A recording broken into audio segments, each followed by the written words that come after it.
We had to wait till Brady was out of town until we talk elk hunting. Yeah. That was strategic. I knew Brady was going to be out of town. I was like, shit, what can we talk about? Oh, elk hunting. Yeah, and he won't rain on the parade. Yeah, otherwise he'd just sit there and work on his computer or we all talked elk hunting. But it's the most popular species in the West. Mm-hmm. By a long ways, too. By a lot. Yep, so we invited Chris Porter. Chris Porter, frequently asked for guest on the podcast. Really? Yeah. Yep. And then Brady doesn't like me on here. So huh? Brady doesn't. Yeah, we have to do it when I'm out or he's out. Do you know why? Why is it? What do you think? Know. It's a great question. Do you know? No, but I'm gonna surmise that you're just like you're not serious enough about it, you know. Or you take some of the logistics nerd out away because that's where you nerd out too. No, yeah, maybe that could be it. Yeah, but I don't know. We'll have to ask him when he gets back. But we don't go hard enough. Yeah, might not. Maybe not hard enough in the paint. But we got Chris Porter, CEO, GOHUNT. President, he's CEO. Oh, I president. don't like titles. I'm a big title guy. You're a big title guy. Okay, fair enough. And then we got Tall Paul Frame. Tall Paul, showroom. Stand up. Tall Paul. Showroom. How tall are you? 6'5". If we walk Hunter, Brady, and Paul into a room, I got my cowboy boots on today. Yeah, you're healing. I can feel you on your tippy toes. 6'5". We were walking around ATA. Everyone knew who the GOHUNT guys were. yeah, Yeah, in Indianapolis. We could put up a squad on the ball court. we really good. We'd be like Just with them three. We'd be like the Monstars. We'd have a front line. We'd have 6'5". What's 6'8". What's Hunter? 6'8". Is he really? Yeah. He's tall. He's a tall. Hunter is taller than Brady and Paul. Yep. No way. Yeah, Bad knees he's though. 6'8". I'll take him. You got to be on the same team. Anyways, you guys got some Archery Elk tags this year. We have Archery Elk tags. Everybody actually at the table. This will be Porter's first time archery elk hunting. Paul, you've done some archery elk hunting. Mm-hmm. Have you? But I don't think you killed one yet, have you? Nope, not yet. Okay. Close. Pigs. Pigs. Oh yeah, I keep slaying javelinas and black bear when I was a kid, but There you go. yeah. So I wanted to invite you guys on to talk archery elk hunting. Kind of asked you guys if you had any questions about the hunt, kind of apprehensions, things you're coming up with. I know that you've hunted elk with a bow some. Mm-hmm. I know that we've exchanged ideas in the past. You can hear my voice break. Sorry. But yeah, I wanted to get a chance to pick your brain about what you're apprehensive about, what you anticipate, and then also just you guys got any questions? We'd love to hear them. I know that I've been getting lots and lots of questions lately about guys going elk hunting, archery elk hunting, and a lot of guys brand new to it, never bow hunted elk before, which is cool. It's fun that guys are getting out there, but I know that people have a lot of questions, so hopefully this will help them out.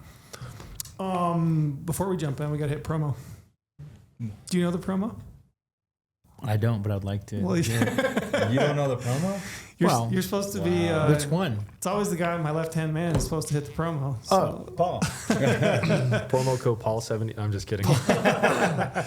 Promo code podcast. Yes. Right? When Yes. signing up for GOHUNT Insider. Mm-hmm. It's never too late, especially if you have tags like us and you're starting to e-scout, look over everything, or didn't get a tag.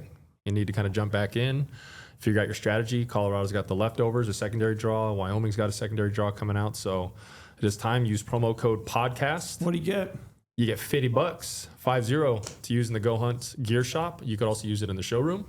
Save that on boots, sleep system, arrows, whatever you need. Get geared up because hoping and praying isn't a strategy, but GOHUNT Insider is. So There you And- go. I like that one. Nice one. That was good. You're hired. I plugged this last time we were on, but I will plug it again because it is the most one of the most popular features people don't realize on the Insider product, which is the comments on the unit profiles. And they're firing right now because we just added some features where you can add pictures and tagging, so you know if you're talking about elk hunting or deer hunting, what season you hunted. But they're kind of like commenting / like Google reviews, but they're really, really popular right now. Members are loving it. But that is a great place to go exchange intel, learn from each other, meet hunting partners and things like that. So it's like you just go to the unit where you have a tag or you want to learn, post a comment, reply to somebody, start a conversation. But there's something special about it all being behind a big paywall, you know, which makes the conversation a lot more quality. You Keeps don't the deal with riffraff out. yeah, you don't deal with like the negativity. Yeah. It's going really well though. People are loving it. So You check that post out. photos, share Post photos. photos. People are sharing some harvest photos. People are sharing a lot of terrain photos. There was that one I saw yesterday in New Mexico that I was looking at where the guy was sharing photos of deadfall that he saw. Hey, just be aware that a lot of the trails are, bring a chainsaw, things like that. That's like super helpful. Jackstraw. Intel. Yeah. No, that's great. I can speak from experience. That is a big deal in New Mexico. That is a massive deal in New Mexico. You either kind of like it or you hate it completely. Deadfall will slow you down. It is what it is. Like if that's where the elk are, which that's where they were in the two different areas I've been to in New Mexico.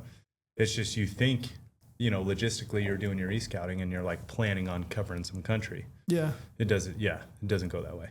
Yeah. I was thinking that first time you and I went to New Mexico on that elk hunt that we filmed through the burn. And there's the one, I knew what I was expecting because I'd hunted there the year before. I'd drawn the tag and hunted. So I knew the amount of deadfall and kind of how to navigate through it and stuff. So I was doing a lot of log walking, There's one scene in there where I jump up on this log and I like cruise it for like 20 yards or something. And then Lorenzo jumps on the log and he like looks down off either side and then he hops off. Yeah. I'm like, he was kind of picking his way through it, but yeah, that definitely. I'm not nimble like a cat. I got bad knees. Man. It's like I'm gonna roll something. Dude, I got a bad left wheel. We can't be falling off a log. That's right. It My would left be bad. knees, like, it's not good. I got Remember him in the thin air with Brady just taping up his knee. I do remember that. Like 10 miles deep, just like it's like. It was pretty terrible. Got a bad wheel. It's not fun. Yeah, not good. And honestly, that hunt into thin air, that one like kind of. Now I really not baby it, but like really pay attention to it. Like make sure I'm. Yeah, have to be careful with it. Yeah. Getting a little older. Yeah, and I just am an idiot and never got it fixed and don't want to get it fixed now because then that's a whole season off. Yeah. We'll see how duck hunting goes this year, though. Waterfowl hunting goes real hot and heavy this year. Maybe I'll do it and just take a full year waterfowl hunting. Yeah, you might rekindle that passion. So deep that you just can't do anything else. I don't know if I could ever not archery elk hunt. Yeah, it's the best. I don't know if I could ever love anything enough to pass that up even 1 year. For sure. It's the best, hands down. Couple other things. Weather in the app. Yeah, So that's new. That's too. brand new. So you now get weather in the app. You got 10-day forecast. You got hourly, which is dope. The other thing we got coming up is the 4th of July sale, which is approaching. So a bunch of gear on sale in the gear shop. So if you're looking for a new backpack, boots, all kinds of equipment. And some awesome commercials coming out. Starring a lot of different people. What's really fun is being on those marketing meetings to come up with those ideas, like just brainstorm and pitching ideas. The Joe Dirt script. Oh yeah, you absolutely nailed that one. They're like, oh, you should be Joe Dirt, and I was like, I don't know that I can hard commit to the level that it requires. And then I saw it today, and I was like, we definitely made the right choice. The script you wrote that could not have been more perfect. Yeah, it was pretty fun. For You what wrote we the were script? going Yeah. for, and it was perfect for what we were going for. Yeah. Can we get a read right now? No, we don't ruin it, do we? Yeah, I don't want to ruin it. Well, God, I want to see this. Well, wait. Yeah, I'll send it over to you. You wrote the script though. Yeah. I'll give You you. leverage AI? No. I wrote that one. Original. Actually, I might have a little bit. Here's a little backstory. I was full commit on the facial hair for that one too. Mm-hmm. But the biggest, the problem was that was the Friday before Father's Day, and my wife said, No way. "Yeah." Oh, that's when you were dressed up the other day? That was the Friday before Father's He Day. And walks she in said the- no chance. So then Monday is when I did when I went full commit on the facial hair because it was Father's Day.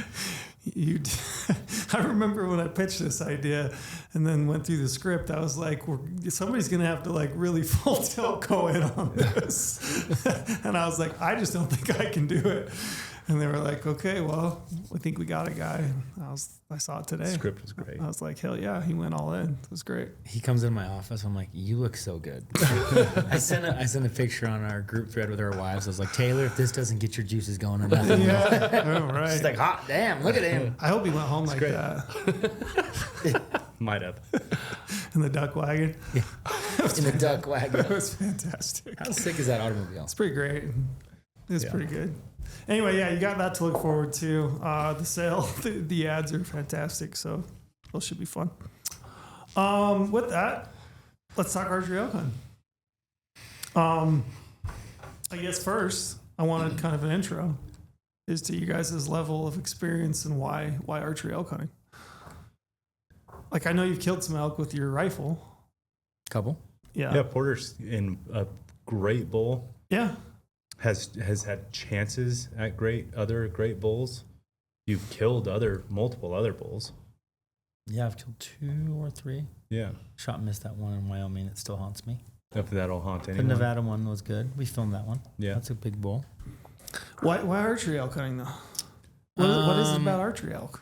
So I've killed some good deer and a couple elk, antelope, and it's been on the list for a while. And then last year I had that deer tag where I could hunt the multiple seasons. Mm-hmm. And so I started getting into archery. And I was like, well, I'm not going to be proficient, so I'm going to sit a blind, sit on water or something. But I was shooting a bunch a year ago last summer, and I was like kind of getting into it.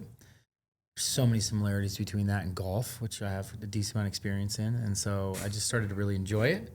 And then, as you guys know, I love backpack style hunting. Mm-hmm. So I was like, this is the year. And so I didn't have a ton of points. I'd burned a few and this and that. So like the way my points in the different states set up, I was kind of like not going to draw a bunch of tags. So I was like, you know what? I'm going to draw one tag and go hard on it.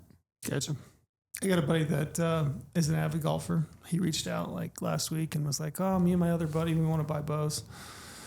And I knew that he golfed. And I said, yeah, you should buy a bow. And I was like, archery is actually a lot like golf, except for it's cool. Which I would agree with. True. It is crazy though, because Porter grew up playing high school golf. Yeah. Family was in the golf world. Mm-hmm. Mom and dad both, right? Yep. Yeah. So, but it is wild though. Like when you're out there shooting a bow, and you have to pay attention to wind and this and temperature and like make the call in the moment of, okay, is my arrow coming out hot? Is it going to have more drag? Like what? Yeah. You know, the reel is 45, but am I going to shoot it for 48? Am I going to shoot it for 40? Is it uphill, downhill? It's very similar. Very similar. And your routine, like your full stance, blown routine. like you got to go through your steps. You want to, it's about repeating the same process over and over. Yeah, we've been shooting in the warehouse a little bit, and pretty much every time we do, he always says, oh, it's just like golf. Or this is like there's some inference that I can draw from golf. Yeah. Except it's cool. It is cooler for sure. Sorry, Porter. No, it's valid. It's very, very accurate. Why not archery deer or archery antelope or something? I mean, why elk? I've never been able to hunt them when they're screaming. And so, like, you know, watch all those films. You guys talk about it, like hunting them in the peak rut when they're screaming up close. Mm-hmm. Like, that's going to be different. I'm like so jacked about it. Are you nervous about it? No, not really. I mean, I got to practice. I got to go through like my logistics in my head, but no. I mean, I'm going to be fortunate enough to be with you guys, which are tons of experience. And I've been on a couple archery hunts in Utah and stuff where I was like helping somebody. Mm-hmm. No, I mean, you want to put a good shot on, you know, an animal. That's kind of probably the most nerve-wracking part is. We've got to get on camera when it happens, like when you have to draw and hold, it's like happening right then. We gotta do our best to capture that. Yeah. You've killed a lot of elk with a bow. I've killed quite a few elk with a bow. Not killed as many as you. I don't know. Yeah, we're probably has anyone killed some? Yeah, that's a good point, Porter. But it's funny, like when your demeanor here is, you're like, oh, yeah, I'm okay, you know, and like even as many as I've killed, the emotions, like the feeling that I get when it's happening is I think I'm prepared, but I'm never like fully prepared for it. That's exactly. Oh, I'm gonna freak out. Like, that's exactly what I just said. We got to do our best to capture it. I've shot a lot of elk with bows, and I've drawn on a bunch of them, but it's the feeling of like you have to draw your bow back, and you physically have no strength in your body. Just that adrenaline dump, and you still have to find some way to like go through the process and get your bow drawn and hold and all the adrenaline dump. It's like, it's no joke. How would you say it compares to shooting one with a rifle? I mean, not comparable at all. And I don't know if that might be a personal thing for some, like, that's why I love bow hunting so much, and why I've rifle hunted still some, but man, the difference of having an animal in a scope with a rifle as opposed to being full draw, like it's not even comparable to me. Yeah. I mean, your adrenaline gets going when you have something behind the gun, but like it's got to be 10x or 15x or for just me, way more elevated. For me personally, yes, like more than 10x. Like I almost feel, sometimes, if I'm being completely honest, I almost feel sometimes a little guilty with a gun because I just don't have that like feeling. Yeah.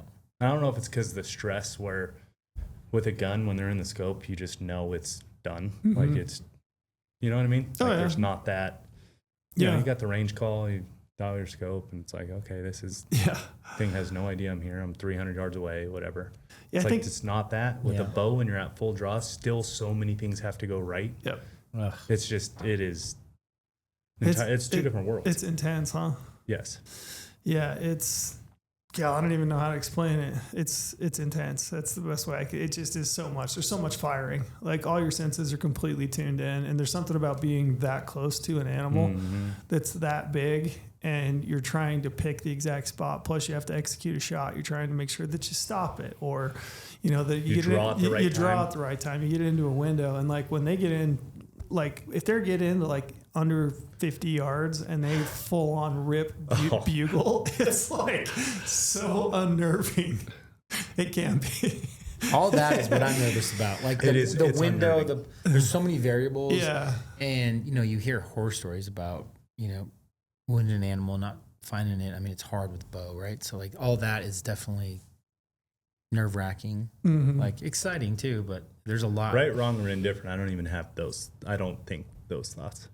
I think about like drawing at the right time. Still, everything has to go right. Like no matter what I do, that animal still has to make a decision for himself to like be in a situation to kill him. That's what I get stressed about because so much relies on the animal. Yeah, so much of bow hunting is timing, right? Yeah. Whereas a rifle, I just feel like generally, if you've done it right, you're kind of you feel like you have the time. You know what I mean? You don't feel this rush. That's a good way to put it. You can kind of like settle into the scope, wait for the animal to move. You're at a safe distance where he's not going to like see you or smell you, pick you off by seeing you move or something. But when they get in that tight, you feel intensely rushed, which I would tell you, that would be my first tip. Slow down.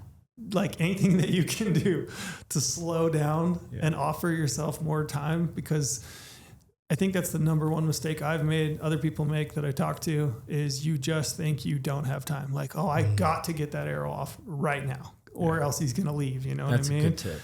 Like it's actually a very good there's this tendency to like try to rush the shot, not wait for him, So it's like this timing's everything when it comes to bow hunting. And it's under like real stress because they're so close. Speaking of ripping a bugle off in close range, the time, I'm sure you've had it because you've been in the elk woods so much, but like when you go in after a bull and he's been quiet for a while and you're just kind of like picking your way through the trees and you're like, man, I should be getting close, whatever. And nothing's like intense at all. He's been quiet for a couple hours and like you break his stick or something and you don't really know and you're not paying attention. And then he literally is right there and rips a bugle trying to figure out what's going on. And it scares the absolute shit out of you because it's been so quiet for so long. Those are the ones that get me going. For sure. Yeah, and they'll do that, Out of curiosity to see what's they'll going have a on. stick pop and they're like, oh, is that an elk or a bull coming into me? Like, I'm going to let him know I'm here, And you're like, holy shit, I'm way closer than I thought. Yeah, he rips one off 80 yards and you're like, oh, just melts into the ground. Oh, those are the ones that get me. Those will spin me out. Yeah, when you're working a bugle the whole time, it's different than like when you're just cruising, thinking it's all good, and then And hunting in the timber is so different, right? I had that first rifle tag in Colorado where I was hunting them up and close, and that's a different animal too. Like you're just obviously not glassing them from a distance, and just like glassing them through trees, trying to see like a little horn move, and it gets thick in there. I have very little timber hunting experience. Yeah, or we could be hunting. Maybe a little bit more. We don't know. Timber's your best friend with a bow, though. Depends on where they're at, man. Because you have cover, Yeah, we'll hunt them wherever they are.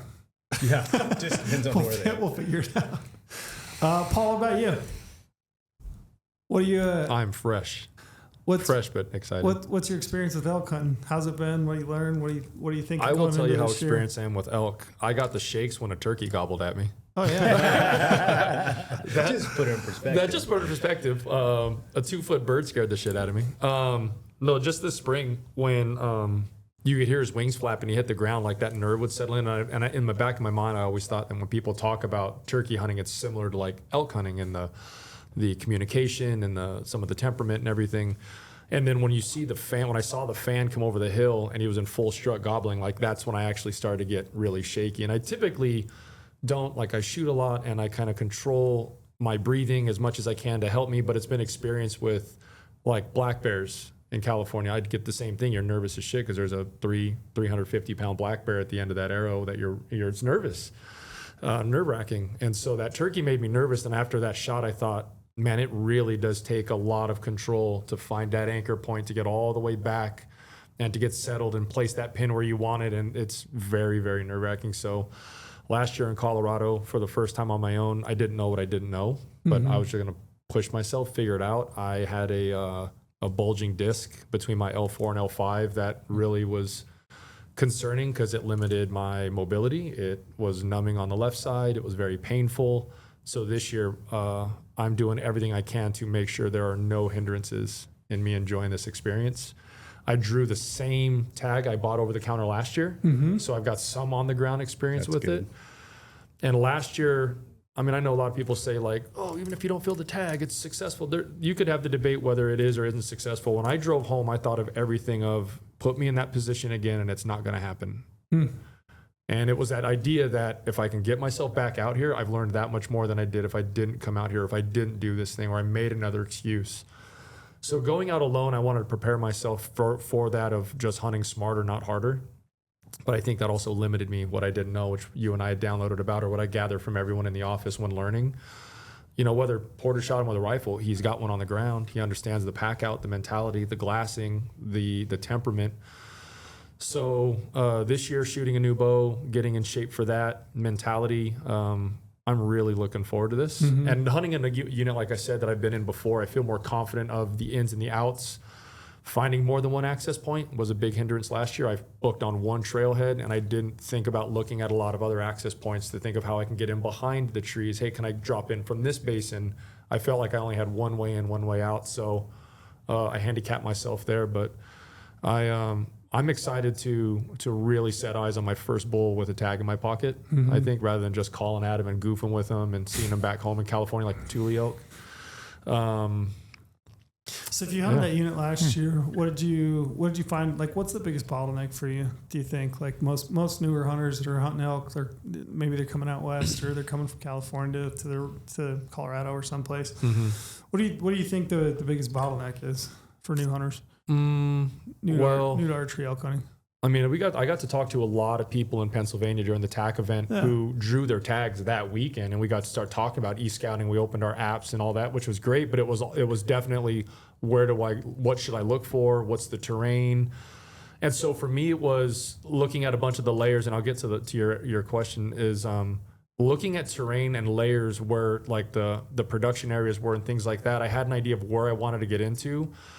But in my mind, I didn't see enough sign on the way in to indicate, well, is there anything here? And so all of a sudden, that little thing on my shoulder started to back me off of, well, am I in the right area? And I didn't know what I didn't know, but I smelled them. I could hear cows calling in the morning while I'm on the ridge and my scent's going to the bottom of the canyon. And I would hear a bugle. And I should have told myself that bugle, if I can hear it, he's within a mile or so. He's reachable. So when I got to a point of, well, where did it come from? I didn't know how far I should keep going. Am I walking past them? Should I stay where I heard the cow? What? And then that's when, by like day 4, it just started to spin my wheels and I didn't know what I was doing. So then at that point, I just kept hiking.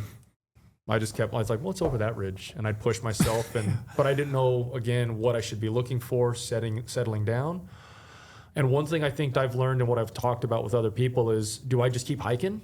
Do I just keep going, or do I set after 2 miles and relax and then call a little, move half mile, relax, let the environment tell me what's going on? So that's my biggest thing. I think one of the boxes I want to check is what to pay attention to if I'm within, let's say a 4-mile quad. What should I pay attention to in that area to indicate, rather than it's just being beds and dropping in urine, that there is elk at least moving in the area, or give it a minute and push and see look for this thing here and then move from there. What do you think, Lorenzo? Just my personal advice. Yeah. A lot there. If I can smell them and hear them, there is no better time to sit down and take a nap. Like, I'm posted up. Let's just see how this plays out. Okay. Like, if I can hear them and then smell them, like they're within a shot. Like they're you could get on them that day. You know, it's not 30 minutes left. You know what I'm saying though? Yeah. Yeah. Like the whole elk hunting thing, it's almost like what Trail was saying in the beginning about calming everything down and taking your time, like finding more time in the moment than not. And that's what, I mean, if you come up on water and on a wallow and it's being used, I mean, you can tell, right? If the tracks are still wet and muddy in the bottom and the water's still murky, they were using it that night or that morning before you came up, I would just wait hours, see what happens. Go to golden hour, see what happens. If I can hear them, then just go right at it. I'm a go right at it kind of guy with elk. Though. If I can hear them, I'm just going straight right at them. Yeah, I've had people ask me, you bring up wallows, like, oh, how do you know wallows used? I'm like, well, pretty simple. Yeah, I mean, if you can tell that there's been like mud kicked out of it, you know, a lot of the times you'll actually see the imprint of the elk laying on its side. Those bulls will flop down on their sides. A lot of the times I've walked up on wallows that have been used, you can actually see the imprint of the antler in the mud, like as they've laid over their head to one side, you know, see the actual antler print. You can usually see where they've been like digging around with their eye guards, you know, like throwing mud. And then obviously the fresher that mud is, you know, if it's got that still water glisten tint to it, glisten to it, you're like, okay, yeah, there's definitely elk in here. Going back to I don't know if it was a question, but I'm going to address it as a question. You asked, like, if you got a 4-mile quad and you're smelling elk, you're seeing sign, right? So if you're seeing like fresh sign, like it's green, you know what I mean? Obviously there's elk in there, which doesn't necessarily mean that like that's an area I'm going to stay in just because there's like fresh crap in it. Really, I'm looking to see elk. I want to see them, or I want to hear them. Yeah. And if I'm not seeing or hearing them, bulls in particular, because that's what we're hunting is bulls. Like I'm probably going to move. Like I'm going to probably go look for, you know, a bull that's bugling, talking that I can hear. Use a locator to like actually talk back and forth to, or if I can see him. I talk to a ton of people all the time that like, and I think it's been propagated by like groups of guys that are just love elk calling. Like they like to go out and call elk, which is great. You can cover ground. There's a lot of country that's like really your only method, right? But I think a lot of country throughout the West, I think, especially in archery elk hunting, I think glassing is like underutilized. Yeah. Like if I get to a new area, a lot of the times I'll just climb to a high point, pick out a glassing point and just put my glass to use, you know? And if I can glass up elk and they're 5 miles away, I'm like, sick, there's elk there, you know? That's where I'm going to go. But I think spending time glassing is not nearly as utilized as I think archery elk hunters ought to. I would agree fully. Yeah, because there's a lot of times you climb up and you're like, oh, the other thing about glassing is that like you can find multiple groups of bulls or, you know, bulls and cows. Like, oh, there's a group of 20 cows and a bull. Okay, further up the drainage, 8 miles or whatever it might be, depending on how far you can see, like, oh, there's a bull with some more cows. So it gives you almost like this plan B, A and B. And a lot of times I won't call at all until I either hear something or I see something. And then if I do see something, like I'm walking towards it, I'm figuring out where I think it was or where it's close to it, and then I might send out a bugle. Yeah, that's actually a good point. Like if you were on that ridge and you could hear bulls bugling, I wouldn't call in that situation. I would just go right at it, work my way in, because I don't want to disturb like what they were naturally. That's just my thought. I don't know if that's right, wrong, or whatever, but what do you guys I don't think like about disturbing it, thinking there's a new bull in there or whatever. I just want to go right at it, and hopefully he keeps making noise. Yeah, what do you guys think of calling? You scared of calling? You've been working on your calling? No. Well, you guys are you're less on the calling than some.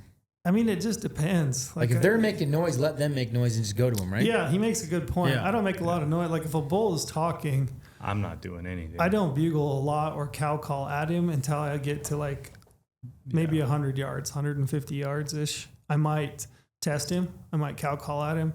If he's starting to like quit bugling as the morning is kind of wearing on, or he's not bugling that much, I'll try to pick him up by sending out a bugle. I want to hear him, kind of hear the general direction he's headed, or I might throw out a cow call to see if he responds.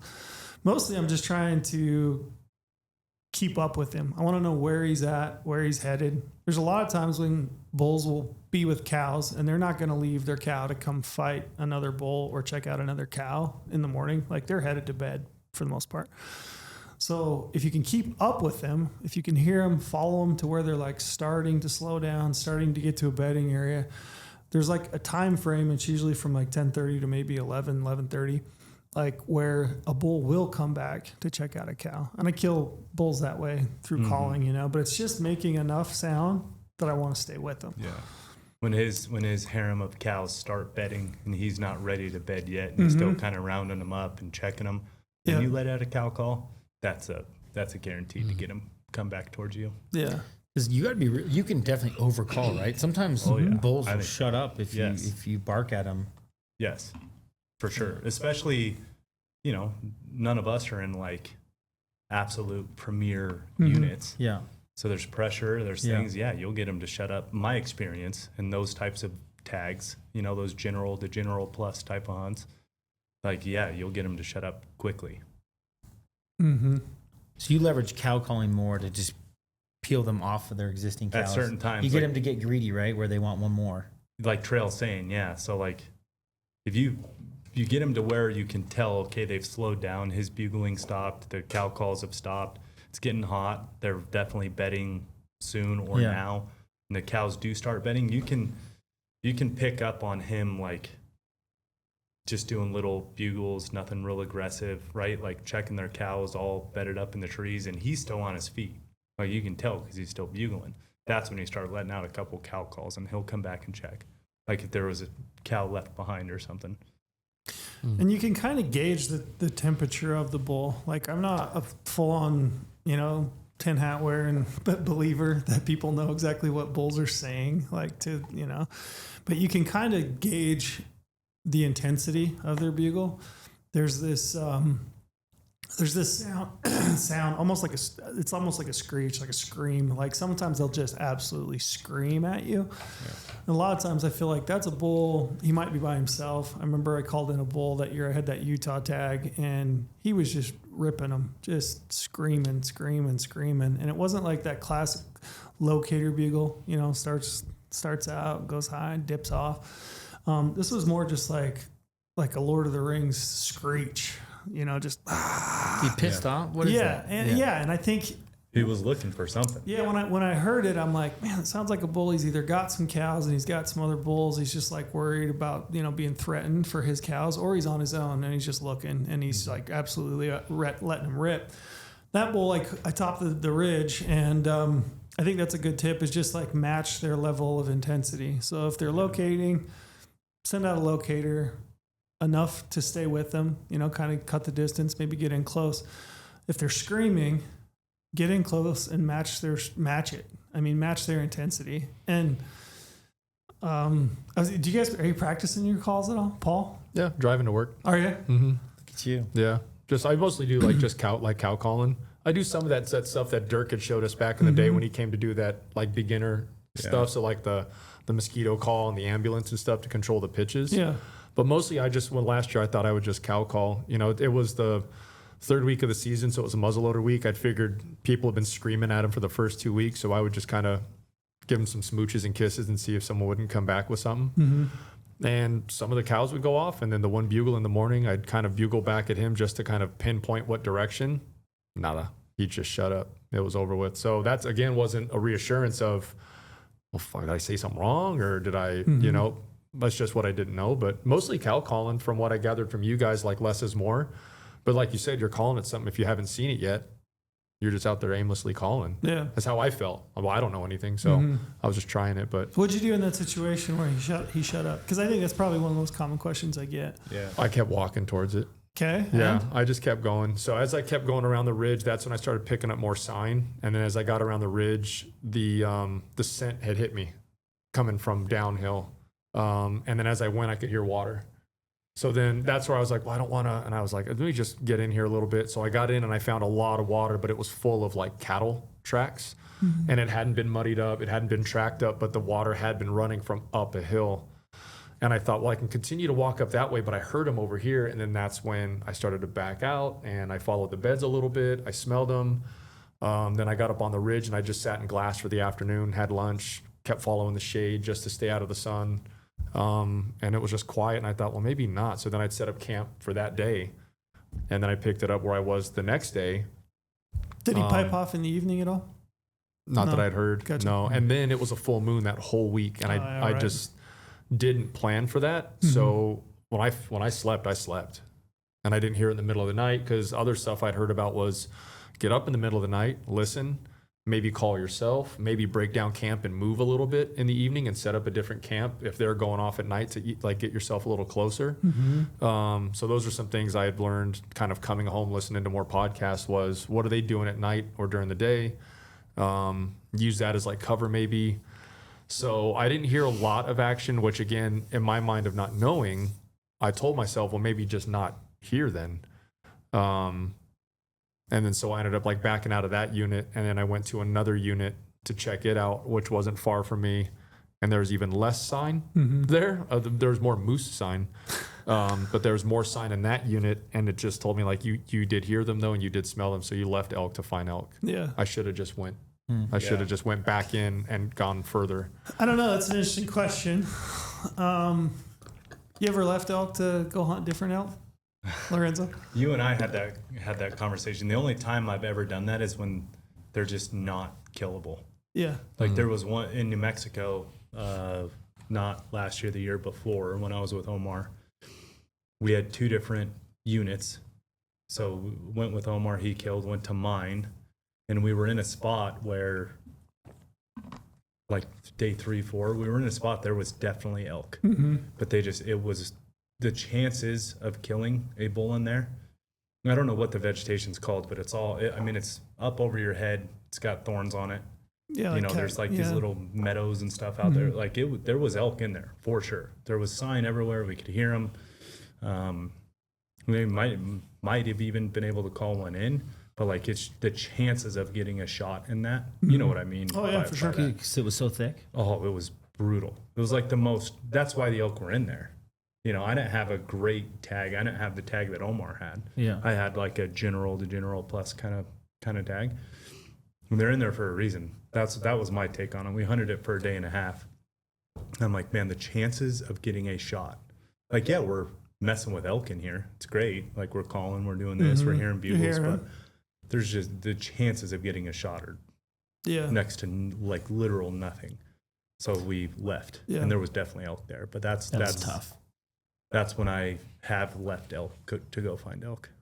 Yeah, I was thinking as you were talking, I was thinking a similar situation. So Neville and I hunted an area in Colorado, and we killed a bull in that area. We went back another year, and we went back into the same area, and it was pretty similar time frame. Within probably 2-3 days, there was definitely 2 bulls in there that we could hear, 2 different bulls bugling, but they were doing a lot like you were saying. They would bugle, a couple times, they'd dummy up and just completely shut up. We'd cut the distance, we'd call a little bit. Sometimes we'd get like a little bit of a response, but not much. It just never seemed like they were like fired up and committed, right? And I remember probably like the 3rd or 4th afternoon, we're sitting there and we'd had this same thing day in and day out, like bugle in the morning, maybe a couple at night, middle of the night, we might hear a few bugle. But we were sitting there and I remember talking to Neville and I'm just like, look, we could hunt the rest of our 10 days here. We've got 6 more days. We could sit here and we could really grind it out with these 2 bulls, because there's definitely 2 bulls. There's no cows. We're not seeing any cows, hearing cows, nothing like that. They're definitely not fired up. We could grind it out with them and try to like actually cut the distance and call one in maybe, or we could just bounce and like go try to find some elk that are actually, callable, workable, that they're actually fired up. They've got some cows. And so we made the decision and bounced.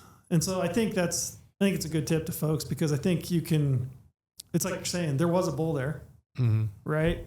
He was there somewhere. He was maybe mildly interested, just enough that like, I'm going to throw out a bugle and just see what's up. But you respond to him, nothing, right? You can grind it out for 10 days and probably never kill that bull, or you could move and try to find some bulls that are actually, fired up and calling, and there's a little bit more activity. It's tough when they're not ramped up. It is hard. And when it's just one single bull too. Yeah. Like if that one single bull, obviously this is pure speculation, but what could have happened is like that was the only bull in that canyon. So he heard one other bugle and he's like, yep, I'm out. like that. Yeah. I don't like that, you know. And it's like you could run into those situations where, you know, Trail and Neville, there's only 2. So if they're calling, those 2 bulls are like, wait, we've been in here for who's this weeks. guy? Like, what's going on? You know, nothing to do with that. Yeah. Or you could go find a herd that's got a herd bull and a bunch of satellites, and that's the recipe for them popping off left and right. Yeah. A new caller comes in, it's no big deal. Yeah. I think that's why it's important too to have backup ideas. Yeah. You know? And then, I mean, the other thing is you get married to an area because, I mean, in that situation, we were invested, like we were 7 miles in, and we were talking, and I'm like, you know, to move to a different area, we're going to be a full day, essentially. Like, we're going to hike out of here. We're going to have to drive all night. You know, we'll hike in the dark. We'll be beat, tired, you know. I don't know how far we'll get in. Is it worth it, right? Because you're essentially losing a whole day of elk hunting. But we did it, made the switch. I killed a bull the next evening. You know, those guys were on bulls the entire rest of the week, and they were, you know, screaming, going nuts. So I think, I don't know. And that's a common question I get is people are like, oh, when do I know when to stay or when to leave? And it is tough because it's a read the room situation. Yeah, for sure. So it's every single one of them is a different thing. You have to think about it with whatever the variables are of that exact situation. It's just that read the room thing. Yeah. I'm curious you guys' thoughts. You hear people say all the time, because the tags that we have general season tags. You have a tag that you drew that was an OTC tag, right, last year. So it's not like these are great tags as far as like they're not the best of the best. That's what I was going to throw out. I'm not going to throw any units under the bus here, but and get Brady mad when he listens. There are a couple tags that if I were to have them, I would just straight bugle the whole time. Like, and I would just piss off bugle the whole. There are those hunts out there. Those are like those premier. You know, you draw one of those tags and you're partying that night. I'm curious as your guys' thoughts. I've had a bunch of questions lately from guys that are like, I'm hunting a OTC or an easy to draw unit. It's a general season unit. I know the elk are highly pressured and they just like don't bugle. And you know what do you do to find elk?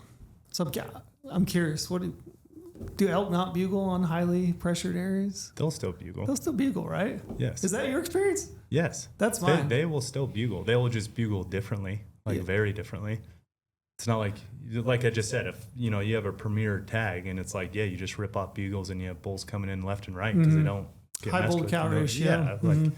But then there's those other ones where you only bugle if you absolutely have to, and if you have a bull that's, like you said, kind of matching their aggression. If you got one that's aggressive and he's kicked onto the rut and looking for something, that's that's what you're looking for, obviously. But you know, for the most part, in general speaking, on those general hunts, they still bugle.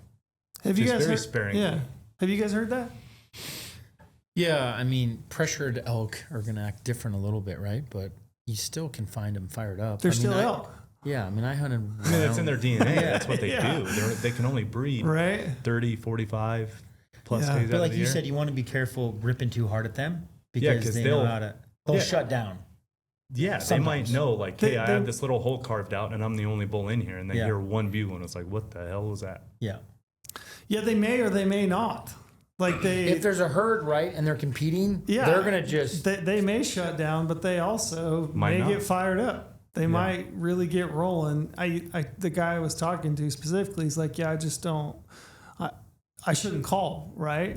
And I'm like, well, you have to find elk. Yeah. And the primary way if you're archery elk hunting is either glassing, seeing them. So if it's thick timber and you can't really see that much, the only other way is to call, right? And I mean, elk bugle. They still bugle.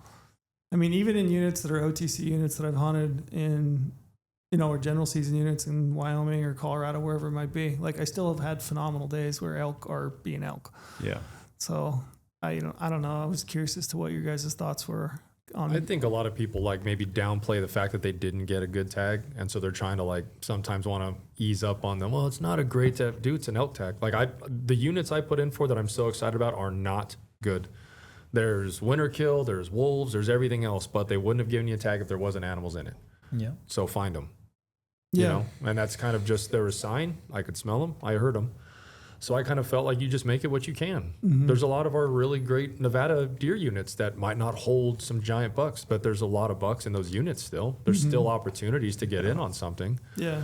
You know, You brought up the listening to podcasts, the nighttime thing. Like in those types of units, and my like thinking back on it right now, kind of re-registering my experiences. Yeah, nighttime's always you can't shoot them at night. Yeah, but you can still hunt them. Yeah, you can still like get them at the middle of the night. Just listen is what I learned. Just move around a little bit. You know, hike up to the top of the ridge if you want your headlamp and just see what they're doing. It's like a fireworks show. Cut the distance. Yeah, I mean, if you're not hearing them bugle at night and then you try to rip a few off to get them going, they're not getting going. Like that starts to make you feel like you're not in maybe the great spot. You might want to relocate. Yeah, is that what you would do? Yeah, that's what I would recommend. I'd probably say the obvious. I would put one more step in that. If it's glassable, I would go to the peak and glass. Sure. Yeah, and then if you don't hear them, you try to get them going. They don't get going, and you're down in the timber. And then you hike up and you glass, and you're not seeing anything. Yes, I would change immediately. Yeah, and if they're ripping and you just are having a hard time getting on them, that's different. At least you're in very them. different. Yeah, there's elk there. If you're hearing them, there's elk. Yeah, and then what happens if they're mostly just ripping at night? What would the strategy be there? There's one for you. What do you think? I don't know. Because I've been on hunts before. I've been hunting deer and they're just screaming at night. Like sometimes they get going hard at night. Deer screaming? I'm deer hunting. Mule deer would be cool if they when screamed. when I'm hunting deer, in September, and then you hear elk ripping at night, but not necessarily in the morning or evenings as much. Probably full moons, cases like that, but they're there.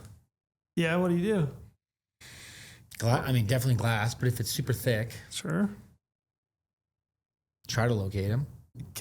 Okay. How do you get close to them? What would you do? What do you think? You try to locate the water they're on, right? They're always on That's water. A great idea. That's a good idea. Yeah. As you're talking, that's what I'm thinking. I'm thinking back to a hunt that I did where there were bulls in a canyon and they were bugling mostly at night, and they'd bugle a few times in the morning, sometimes in the evening. We'd work in, it was mostly like herd bulls with cows and calves, and we couldn't just seem to catch them at the right point where I could pull one in with a bugle. And we went days and days and days of this. It was just like, man, we're 100 yards, we're exchanging calls, bugle, but he just doesn't hard commit, right? So we started looking. The one day I remember there was a bull bugle, and we followed up the ridge and followed into a meadow, and there's a wallow, right? This bull'd been in a wallow. And we looked at the maps, kind of examined where we thought water might be. And I'm like, this is probably the best water source, might be the only water source. So we were like, you know what? We're struggling with calling. We're going to sit this water. So I killed a bull that night, and Neville killed one the next night off the exact same wallow, right? So... yeah, I think people get there's lots of ways that you can kill an elk, and if your goal is to call in and kill an elk, then you got to do something else, right? You're gonna have to go find a bull that's like different, ready, right? Yeah. You got to match his intensity. You got to like really speak the language and bring him in. But if your goal is just to kill an elk, you got to kind of adapt to what they give you. So. I killed a bull in Colorado a few years ago. I didn't call that bull in. I spot and stalked him. So he was bedded with 6 cows. I could see him. He was bedded in this little pocket. And I thought, I could probably get over in there, get the wind right, and maybe I could cow call or bugle to him in the evening and bring him in. But I thought, shit, I know he's right there. So I just snuck in on him. I walked in. It took me 3.5 hours to cover 300 yards, but I got to 60, and he ended up getting in and coming in. And I remember talking to guys on the trailhead as I was leaving, and I've talked to a lot of guys sensitive hunted that area, and they're like, man, it's like a lot of open, big country, how do you get close to them? How'd you call them in? Because they're seeing you, right? If they're coming, if they're within 200 yards, like they can see you. And I was just like, I just snuck up on it. Like I just spot and stalked it. And it was almost like guys I've talked to, I remember talking to some guys on the trail, and it was like a light bulb went off. Like, oh shit, I didn't think about that. You know, I didn't think about sitting in a wallow. That's the other danger of calling too, is they have telescopic hearing. Yeah. So when they call to us, we have a 100-yard, even more probably 300-yard radius of where that animal could be. When we call to them, they know within 6 feet of where that noise just came from. So if you're seeing them, right? Like you just said, if you're seeing them, Well, then they can easily see you too. So if you let out a cow call and they look and they don't see a cow, well, now it's like, Yeah. okay, well, they know something's going on over there. They're kind of piqued the interest over there. Why even do that? If you can see them, just turn it into a deer hunt. As much as that sucks, but Yeah. turn it into a deer hunt. Yeah, I was gonna say, I think a lot of people might think that and I thought it too, that elk hunting becomes so one dimensional. You bugle, they bugle, close the distance. You bugle, they bugle, and it's not really. You do have to kind of get out of the creative, like get creative and interesting with it. Use like your mapping stuff. Check it out. Like, man, that's actually a really good flat. Maybe if you know that they're going to be on benches, maybe there isn't anything going on that day. Maybe they're just running errands, hanging out on a bench, not really calling much. They've been wiped out from the whole night before. And I mean, I think I've talked to some of you guys where you're like, we were just kind of hanging out and they just walked up on us. They're doing the same thing you are. They're wandering around. So I think that was one thing I wanted to learn was this was a great basin, but there was a lot of timber you stepped over. There's a bed. Oh, okay, so they're bedding in this area. That's an idea. You know, you start to put together a bit of something that Puzzle. So yeah, exactly. Just kind of figuring out the right time, the right place. And I think what's so invigorating is that they're such a reactive, interactive animal. So you can get a little bit more of the rise out of them and piss them off, which is kind of helpful. But I think sometimes it can get really one-dimensional, which is kind of what I ran into a little bit. I mean, but it's also understandable because if I could choose a way to kill an elk for the rest of my life and just say I'm going to kill a bull this way only, it's going to be bugles. Like challenge bugles, mad bugles. Yeah. Like It's like that's the what I'm dream going to choose. setup. It's I mean, the it's- dream it's- setup. Next to that, I want them coming in looking for love on a cow call. Yeah. It's like that's how I want to kill every single elk I ever hunt. It's more fun. But it's not like when we killed my wife's bull. That the only reason we killed him is he was on a wallow and I followed him off the wallow, followed his wet tracks off the wallow. He didn't make any noise. And when he stopped to feed is when we broke the tree line, and that's how we killed him. He didn't make a single noise the entire time. I had a little satellite bull making all kinds of noise, and I was trying to call him in because that's how I wanted her to kill her bull. But he came in. He was like 15 yards, but then I saw the big bull in the wallow. Yeah. Like, That bull, I guess though, we'll just turn it into a deer hunt because that bull is way cooler. I guess we'll just shoot that one. Yeah. you let one That rip one's on way that cooler. big bull, he might have been like, I don't want anything to do with He this. would've. And then bounce. Yeah. He for so sure like would've. you have to adapt, right? Yeah, you got to read the room. Yeah. You really do. I feel like most of the success I've had in elk hunting is just being adaptable to what the situation gives you. If it's an area you can glass and spot and stock, and that's what's working, then do that. If there's not a lot of water and you can set water and it's a long day and you know that the elk have to water, you probably kill one off of it, you know. If they're fired up and they're bugling, you know, go chase them and stay with them and move with them, which is fun. It's obviously the most fun, but I do feel like you have to be adaptable.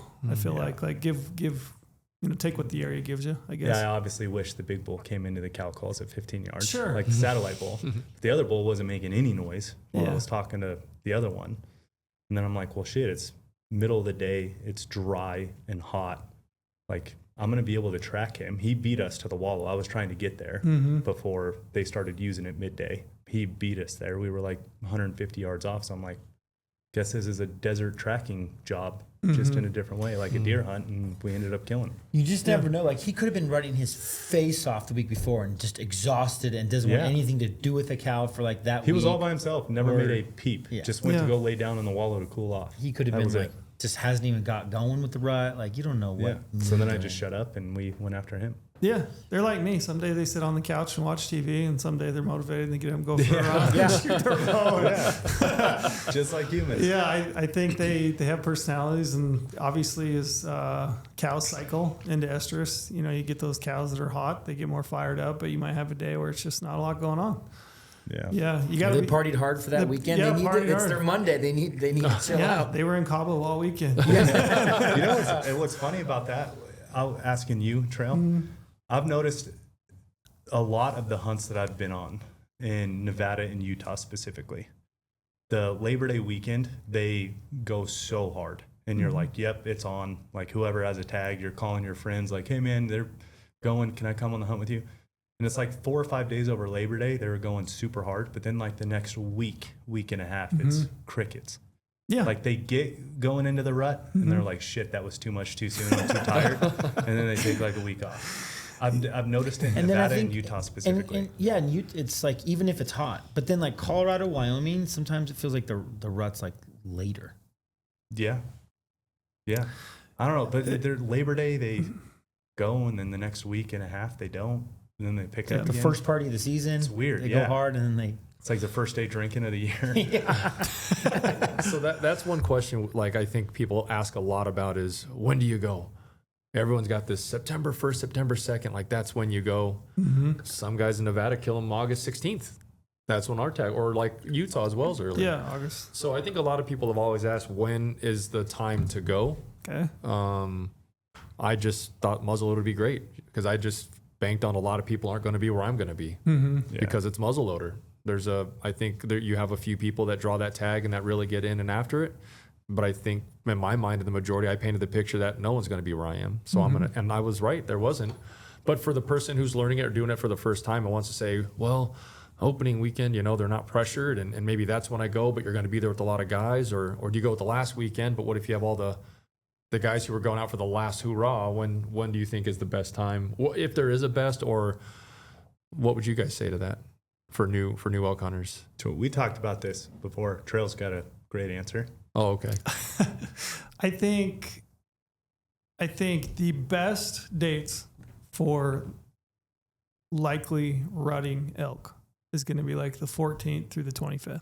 Yeah. And that's just because cow elk come into estrus based on light cycles, right? So the equinox, right? So like how much light, length of day, it just triggers this estrus cycle. It releases hormones and they come into estrus, which is typically between the 14th and the 25th of September, somewhere in that window. It's the 23rd this year, right? Or 22nd, something like that? Somewhere in the mix. But this year the moon's great. So dark side of the moon is like it'll be like primetime dates, primetime moon. So like that window Will get me excited. that window of like the 15th to the 25th, somewhere in that neighborhood, it's going to be dark at night, and that is like the window for when the most cow elk should be in estrus, and the bull should be fired up and bugling and talking.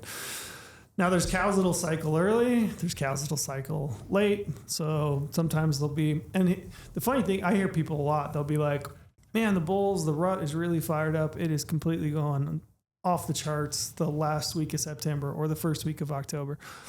I think you might have some cows that are in estrus, and when you've got a bunch of other cows that have already come into estrus and been bred, and then you've got like two that are still like, hey, we're in heat. I think you get a lot of excitement from the fellas. A lot of fellas. Yeah, from a lot of fellas Yeah. that are looking, right? So they get fired up, right? They're like, man, I had that, but there's still a couple more.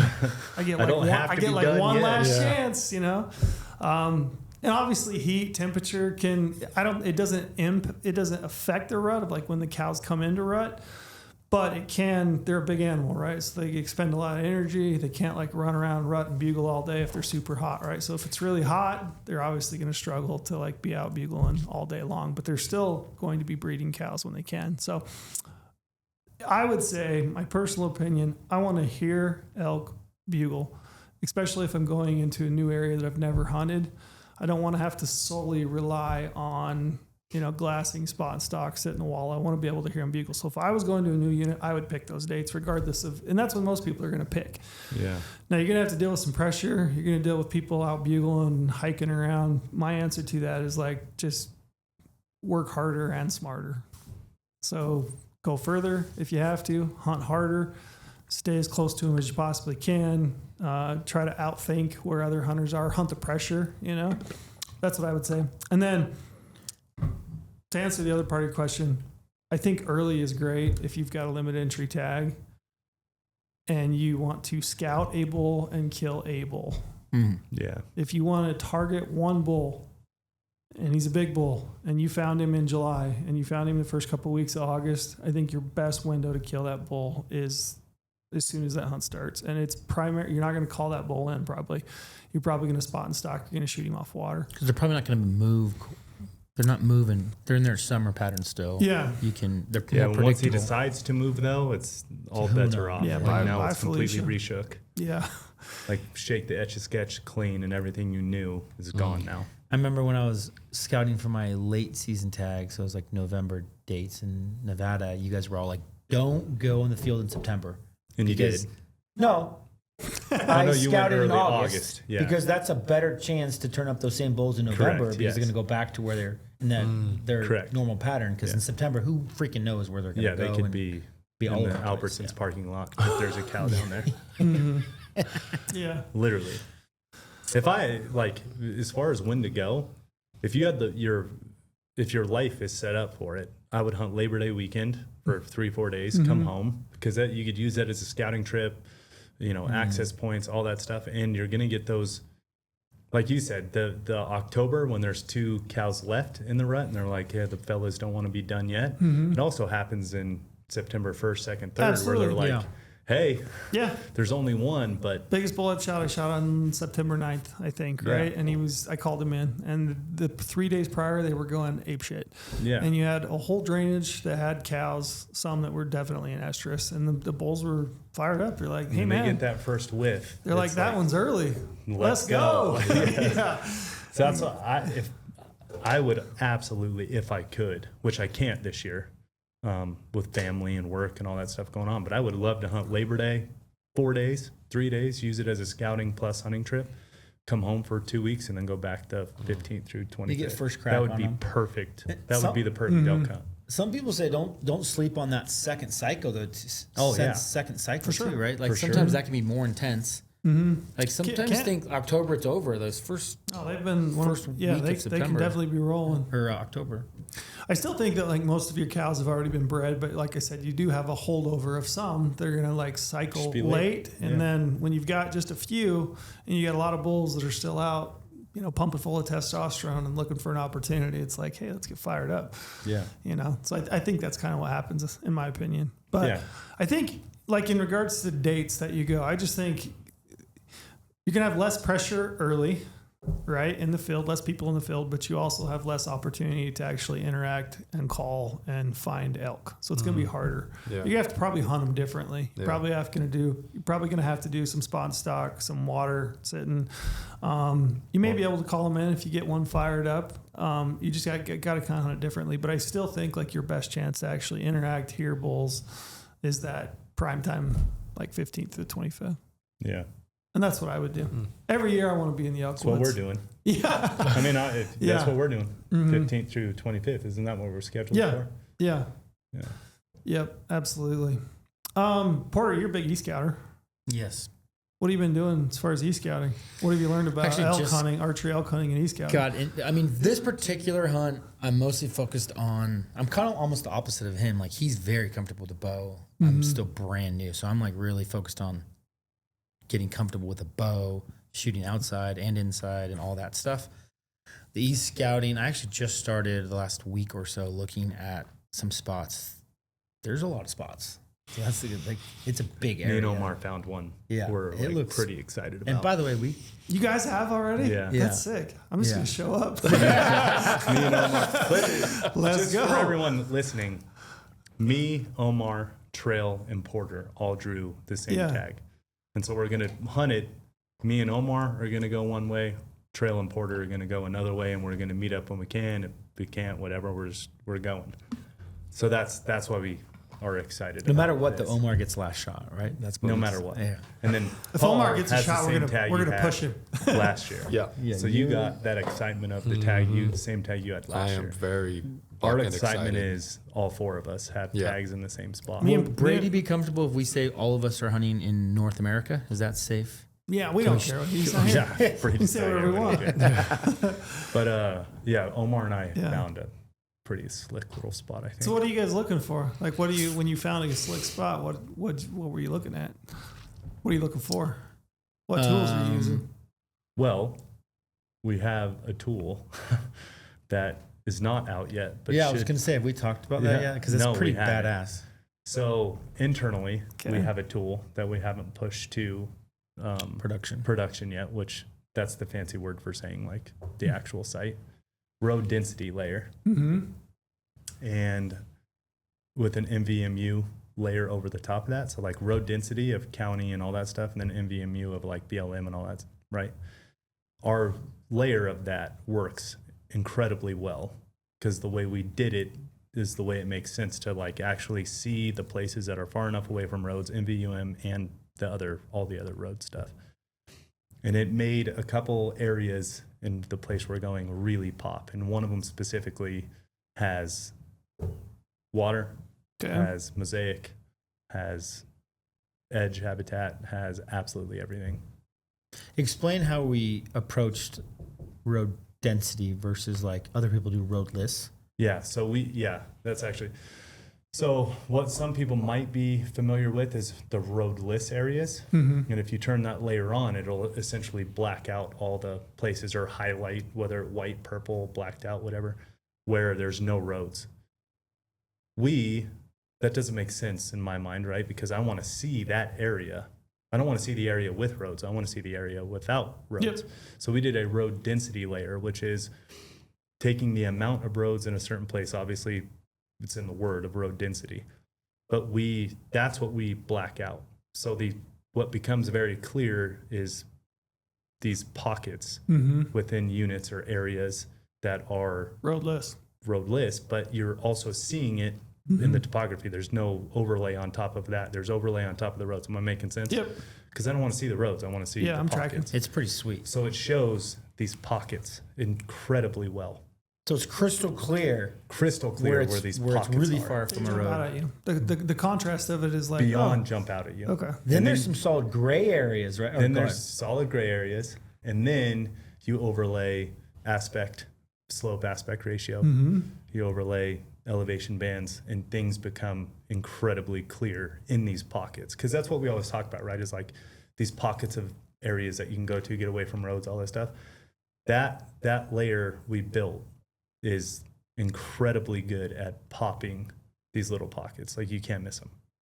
That's gonna be live next week or so. We're close Correct. on that. We'll have to show it to you after. Let's put it out in October. So it's crystal clear, and you're like, okay, that's pretty dang far from road, any kind of road. And then you'll get these areas where you're like, that's like a little cloudy. I can kind of see it. And then you zoom in, you're like, okay, there's like one road 2 miles away, but it's still pretty remote. So like it identifies pockets, and then I mean it's freaking It's cool. awesome. But yeah, like you said, That's you turn how on the Omar and ND, I found the first place we're going. That's how we found it. you do the road together. layer, so you get that lime green. I'm and then relying it's on like, you to do the e-scouting. Hey, I got you. Omar and I- When it comes to cow calling, all that stuff, I'm gonna be pretty damn We can novice. do we do the killing. Yeah. You show me where to go. Okay, deal. It took Omar and I about 20 minutes to find where we wanted to start. Okay. We have a lot of options though. Yeah, Like, there's a pretty lot of sweet. pockets in where we're going. A lot of pockets. Is that what does that do for like your level of excitement when you start pulling those out? Oh, Do you get excited? it gets the juices flowing. Yeah. For sure. You start picking out those spots. You're like, oh yeah. Yeah. It's just it's like the unknown. It's that adventure side of it. Yeah, starts none to, of us like, have been here. Yeah, never been there. Yeah, never hunted it. That's what I like too. Yeah, I I do like too. those hunts. Are you nervous at all about hunting? Because I have a different style in that like I don't do a lot of e-scouting. I do some.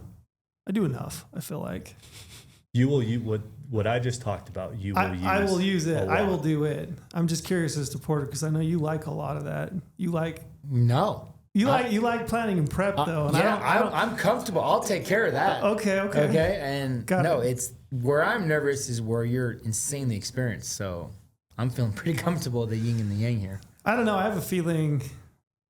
Anytime I hunt with anybody else, I have this feeling that like most of the time they're just going, that guy doesn't know what the hell he's doing. Like he doesn't know what's going on. I will not think that. I have a sneaking suspicion you might think that. You'd be like, I don't actually know if this guy knows what he's got going on. You're free But then all of a willy. sudden you'll be in the middle of And then all all the of a elk. sudden, Yeah. and I'll be like, shit, I planned that.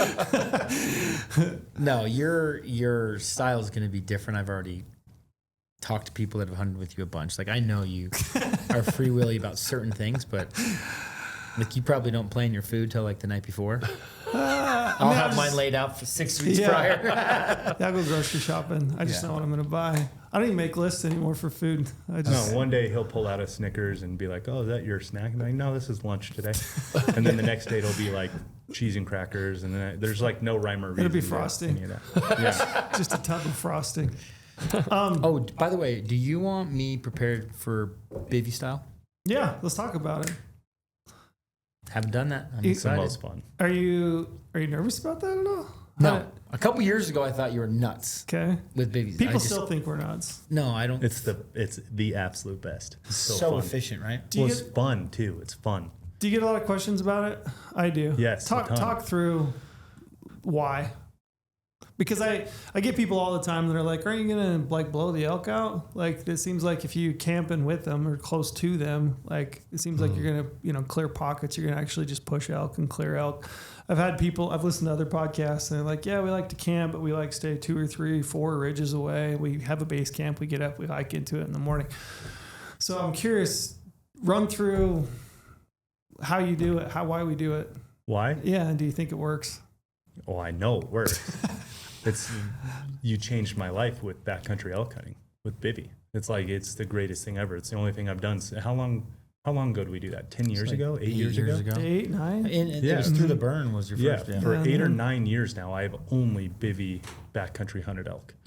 And so on the one side of it, yeah, we stay 4 or 5, ridges over. We go to a base camp every night. That has a whole other thing, right? You're leaving elk to then hike an hour back to camp every night. You're having to hike an hour into elk every morning, which you could be tearing up way more elk than if you would have just laid down right there in the beginning. And obviously you pay attention to certain things. Like at night, yeah, I want to be below the elk. As long as I'm below them, it's all good. Yeah. It's all good. You got to pay attention to the wind. Yeah, pay attention to the wind. That's it. Like it's just like you're hunting them. So as long as I'm below them, especially like on a creek or running water and just carrying all my scent and thermals down with that water and that heavy air, it's like it's all going down and away from the elk, and I'm not tearing anything up hiking back to camp or hiking back into the elk the next morning, because those elk move. They'll reshape. And okay, if you go 2 canyons back to a base camp, those elk very easily could have moved 1 canyon back towards you as well. So you're hiking in the dark through all the elk because you're thinking they're 2 canyons over when really they're only 1. It makes sense there. Or by the time you get there, you have no idea where they're at, where they went. Yeah, they it's might be like- bugling, but they might be like 3 drainages over by the time you get there. I like to stay below them, keep the thermals below them. I like to pay attention to the wind, and you don't do anything stupid. You don't talk like loud. You still whisper, just like you're hunting them. That's how you sleep, is just like you're hunting them. You still whisper. You don't make a ton of noise. You're not like banging pots and pans and making dinner and listening to music. You're not doing that.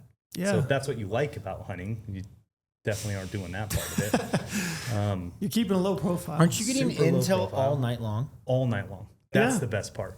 You I'm are. like, You're just I'm collecting laying in- data all night. I'm You're laying just- in my bivvy, and it's like, you're a TV show watcher, right? Before bed. Love me some you content. You are too. Have Do you watched Mobland?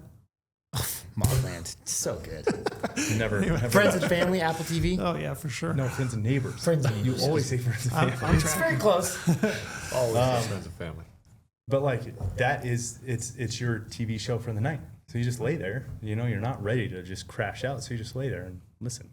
It's like I think a picking Kindle. up information the whole I'm time, in. and you wake up and just quiet. Yeah. It's all good, and you know exactly what direction you're going in the morning because you can still hear them. And You can awesome. sleep in a little bit more. I still wake up to listen. Get up Like- and get rolling. Mm-hmm. I still wake up, and You wake up and just sit there to like hear 'em. Omar, when we killed his very first bull, it was the perfect example of bivvy, because so we hiked in a day early and nothing, and it's where Trail and I were 8 years prior. So elk could still be there. They might not. Everything could reshape in 8 Yep. years. Who knows the difference? We go in there, and it's the same place I was with Trail, and I was telling Omar, like, hey, the second me and Trail crested over this hill, like, it was elk from here until we stopped. Like, from here until we both killed, we were in elk. Me and Omar, that was not the case. There was no elk, 0. And that whole first day, we're just covering country, working from east to west, just back to the west, back to the west. And then finally that night, we picked up a bugle. A young, good, really good bull, but young, came out of the trees. Like, Omar, that's your first bull you've seen in bow range. It's pretty cool, the whole thing. Like, we're going to sleep right here. Like, we'll try to kill that bull tomorrow morning. Like, that's what we're doing. We're going to hike down right off here. The water will be below them. Thermals are going to be going down on the creek. We're going to sleep right here. That night, the mountain popped off. And I'm like, oh, they're still west of us. Then the next drainage. That's where all these elk are. So I'm like, we're going to wake up early, really early, and we're going to hunt these bulls until the sun comes up. Can't shoot them, obviously, but we're going to hunt them. So we hiked for 2 hours in the dark, and right when the sun came up, we were in on them. It's like, that's the perfect bivvy, right? If you can explain Absolutely. a perfect bivvy hunt. For We sure. woke up probably earlier than we would have if we were at a base camp. We woke up 3 hours early, and I'm just like, we're going to hunt them until the sun comes up. And right when the sun comes up, hopefully we're in on all these bugles we just heard.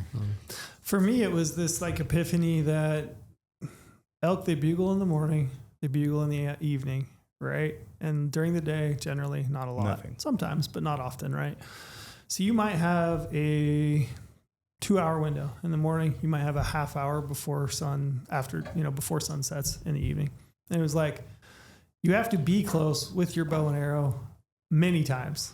Yeah. Not like once, because bow hunting, it's like about everything going exactly right. And in order to do that, you have to have reps. Like, you'll probably get within range of bulls and not get a shot off several times, but you have to be close to elk often enough that you get reps, right? And to me, it was just like, how do I get closer to elk more often? Well, if I stay closer to them and I pick them up when they're most active, which is morning and evening before dark, the more effective I'll be. And so, yeah, I was just like, I'm going to go stay as close to them as I possibly can while maintaining the wind, obviously. If I got to go one ridge over, but I can still hear them, that's what I'll do. Or just right below Or them. right below them. Yeah, but whatever it might be, I just have to be as close to them as I possibly can as soon as it's shooting light. And the best way to do that is just bivvy. Yeah. Yeah, bivvying out, keeping a low profile at night, being mobile, staying with them, moving with them. You're essentially hunting them while you sleep too. Yeah. So you're still keeping that low profile. You're not having fun camp life. But the other side of it too is everything Trail just said, which is obviously the point and the purpose is to try to get as close to them as possible with a bow as many times as possible. But it's also fun for me because I hate hiking back to a base camp. I feel like it's wasted effort, puts me in a bad mood. Like, you're wasting energy, you're wasting calories, you're going away from things you like. And it's like, it makes no sense to me. So just going, like, by the seat of your pants, just going, just walking, hanging out, full pants on your back. I feel like a hobo out there. Yeah, it's Just great. roaming around. That It's makes like so much with your sense. pack on your back. You hear a bugle and it's like, oh, there's only an hour left and you probably can't get into them tonight, but there's water right here. Hey, let's camp right here. It's like, Yeah, it's or like, awesome. or let's just go at him and cut the distance in half and stay there, and then we'll pick him up in the And we'll morning. just stay right there. Yeah. It's so fun to not have the logistics of, dropping breadcrumbs to get back to camp and leaving waypoints to pick up on the same place the next morning. It's there's no stress with that. It's so fun. Yeah, It's logical. yeah, it is and it isn't for a lot of folks. They're It's just fun to live like a hobo though. Yeah. It's awesome. Like, You want a awesome. lighter pack, This I'm is home guessing, tonight. right? Man, the thing about packs, I have people be like, so if you're living on your back, like essentially everything goes in your backpack in the morning and you're packing that all day long, and then you're getting in bed at night, like, oh, you must be packing around a full pack. Like, what does it weigh? Well, it weighs like 50, 55 pounds, right? And I've had people be like, well, doesn't that suck? It sucks for about, I don't know. I'm curious as to your opinion, but it sucks for like the first day, maybe. I would say like day and a half. Day and is a always half, maybe. Yeah. It's like registering that I have a heavy pack on my back, but I think there's a point like that second day where I don't even think about it. Me either. It's just like, yeah, it's just the weight on my back. I'm used to it. I'm out cruising around and chasing, and I get so focused on chasing elk that I don't even really think about it. I think your body adapts to it pretty quick. You don't want 70 pounds, though. I don't want you, 70 pounds, You want to no. lighten it up. Like, are you ditching a spotter? Depends on the tag. If it's a really good like premium tag and I want to like be able to glass and judge bulls and film, then I'll pack a spotting scope and a tripod. If I'm hunting a general area like we are, I probably won't pack one. Yeah. Yeah. I would say for most people, you as well, I would say you're probably in that 50 to 55, 60 pound window for 8 days. I bring so much food. I'm Sure. right at 60. Okay. That's where I always am. Yeah. But I go down by 2.2 pounds a day. Yeah. That's I have 2.2 pounds of food a day. I'm pretty like 55 pounds, 50, somewhere in Yeah. that neighborhood is typically where I'm at for like an 8-day hunt, 7 or 8 day hunt. And it's real manageable. I will That is say though manageable. too, what a lot of people don't take into account with that of, oh, you're hiking all day, every day with a 55-pound pack on. Yes, that's true. But you're also not doing that mindless hiking. Yeah. You're hunting, hiking the whole time, and hunting, hiking and mindless hiking are two very different things. Yeah. When you're covering country and you're on elk and you're in the moment and it's no movement is wasted, you don't even pay attention to how much ground you've covered And or you're how much sleeping further longer. you have to go. Yeah. And you know what I mean? It's like, yeah, there's a 55-pound pack on, but you don't pay attention to it because none of the movement you're doing is wasted. Mm-hmm. Yeah. You know what I mean? Good point. And I'm sleeping You should so also long. be in shape. In sleep. But there's an amount of conditioning too that does have to come along with just not showing up. I'm not saying you have to be the most jacked person in the world, but you kind of get into almost like, not necessarily ketosis, but you know what I mean? When you get into that rhythm of just autopilot. Mm-hmm. Yeah, it's just throwing who it you on. are. Yeah. You're just 55 pounds heavier. Yep. It's like, it's who you are for Just these moving next it. 10 days. Yeah. I've been seeing my big dog at the gym every morning. I was going to ask you, what are you He's guys, been on the Stairmaster. What- He's got a big cardio. what are you guys doing to prep? I haven't seen him in the weight area, but Yeah. you're crushing the treadmill to the. Do you guys go to the same gym? Yeah, I Yeah. see him all You the do? time. Yeah. So See, I you can start. tell he's training for elk hunting already. Like just the way he's doing it. He's got his Do you guys- Stairmaster like this. And he's doing like a little jog and then Do you guys try to beat each or other the there? treadmill. No, he's Oh, I definitely- no kind of. He kind of does like, what time did you get here? And I was like 6. What time did you get here? He's like 5:45. Big dog. I'm like, fuck. All right, I'll be Or early do you give him tomorrow. one of these? What's up? What's up, Holly? He'll come by. He's got the towel in his hand. He'll throw his fist up when I'm finishing off the Stairmaster, and he'll go and start clanging and banging, and then Porter's like, I remember when I slept. it's been good. I've been I'll do 15 minutes on the treadmill to like run, and then I'll sprint for the last like few like interval sprints as fast as I can to get a lot of stuff moving around, and then I'll go to the Stairmaster and do 15 minutes there of like intervals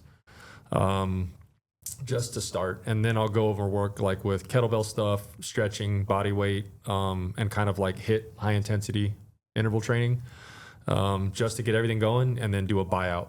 And the buyout could be, you know, like The F is a buyout. before you Finish go your home, workout. you finish your workout. You do not leave until the buyout's done. It's a very CrossFit thing. There's a buy-in and a buy-out. I don't. Oh, my gotcha. buy-in's already the 30 minutes of cardio. I've already bought my way into that concert, but then the It- buyout's just to wind it down. Mentally, it does help a lot of people finish a full workout. Like He you- sweats like a pig. you have Whatever to he's do doing, this, he's you have to sweating do like this a to get into the banshee. workout.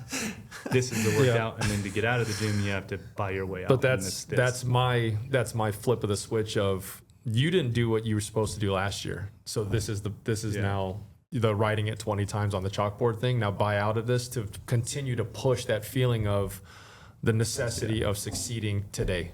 And that's kind of that mentality I'm trying to plant a little bit more because I'm feeling much better than I did last year. Last year I was in a lot of pain. This year, just taking care of the body a little bit more. Okay. So like Porter, he called me out. He's like, do a lot of cardio, big dog. And I was like, he's very right. I did do a lot of cardio. So I've now incorporated half and half. So it's like an hour and a half workout, I'm gonna 30 be a little minutes of, shithead here for a second. Yeah, dude, absolutely. When have you ever ran on a hunt? Oh, when I missed the first shot and then I take, I'm just kidding. It's coming. It's coming right now. When have you ever ran a sprint on a hunt? Never. Not since my ancestors have had to. Okay. Yeah. When have you had a 50-pound pack on your back and had to go 8 miles on a hunt? More times than I've ran on a hunt. Yeah. Yeah. Okay. Just, Just to put that in perspective. just put that in perspective. Hey, what Papa P say to you? Give me some credit. I've been giving you the same shit. I'm like, what's up with the Yeah. treadmill? Let's get off the So that's treadmill. 100%. Brady and Omar all the time too. I'm like, hey, when's the last time you ran on a hunt? Yeah.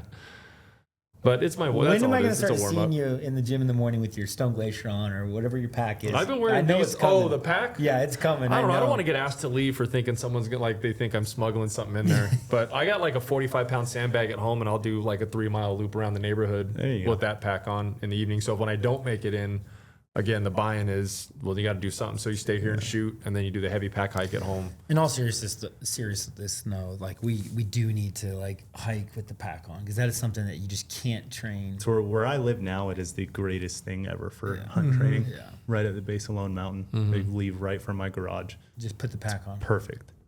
because you want when you get into that trailhead and that pack goes on, you want to be like, oh, yep, this is comfortable, not Yeah. like oh, shoot.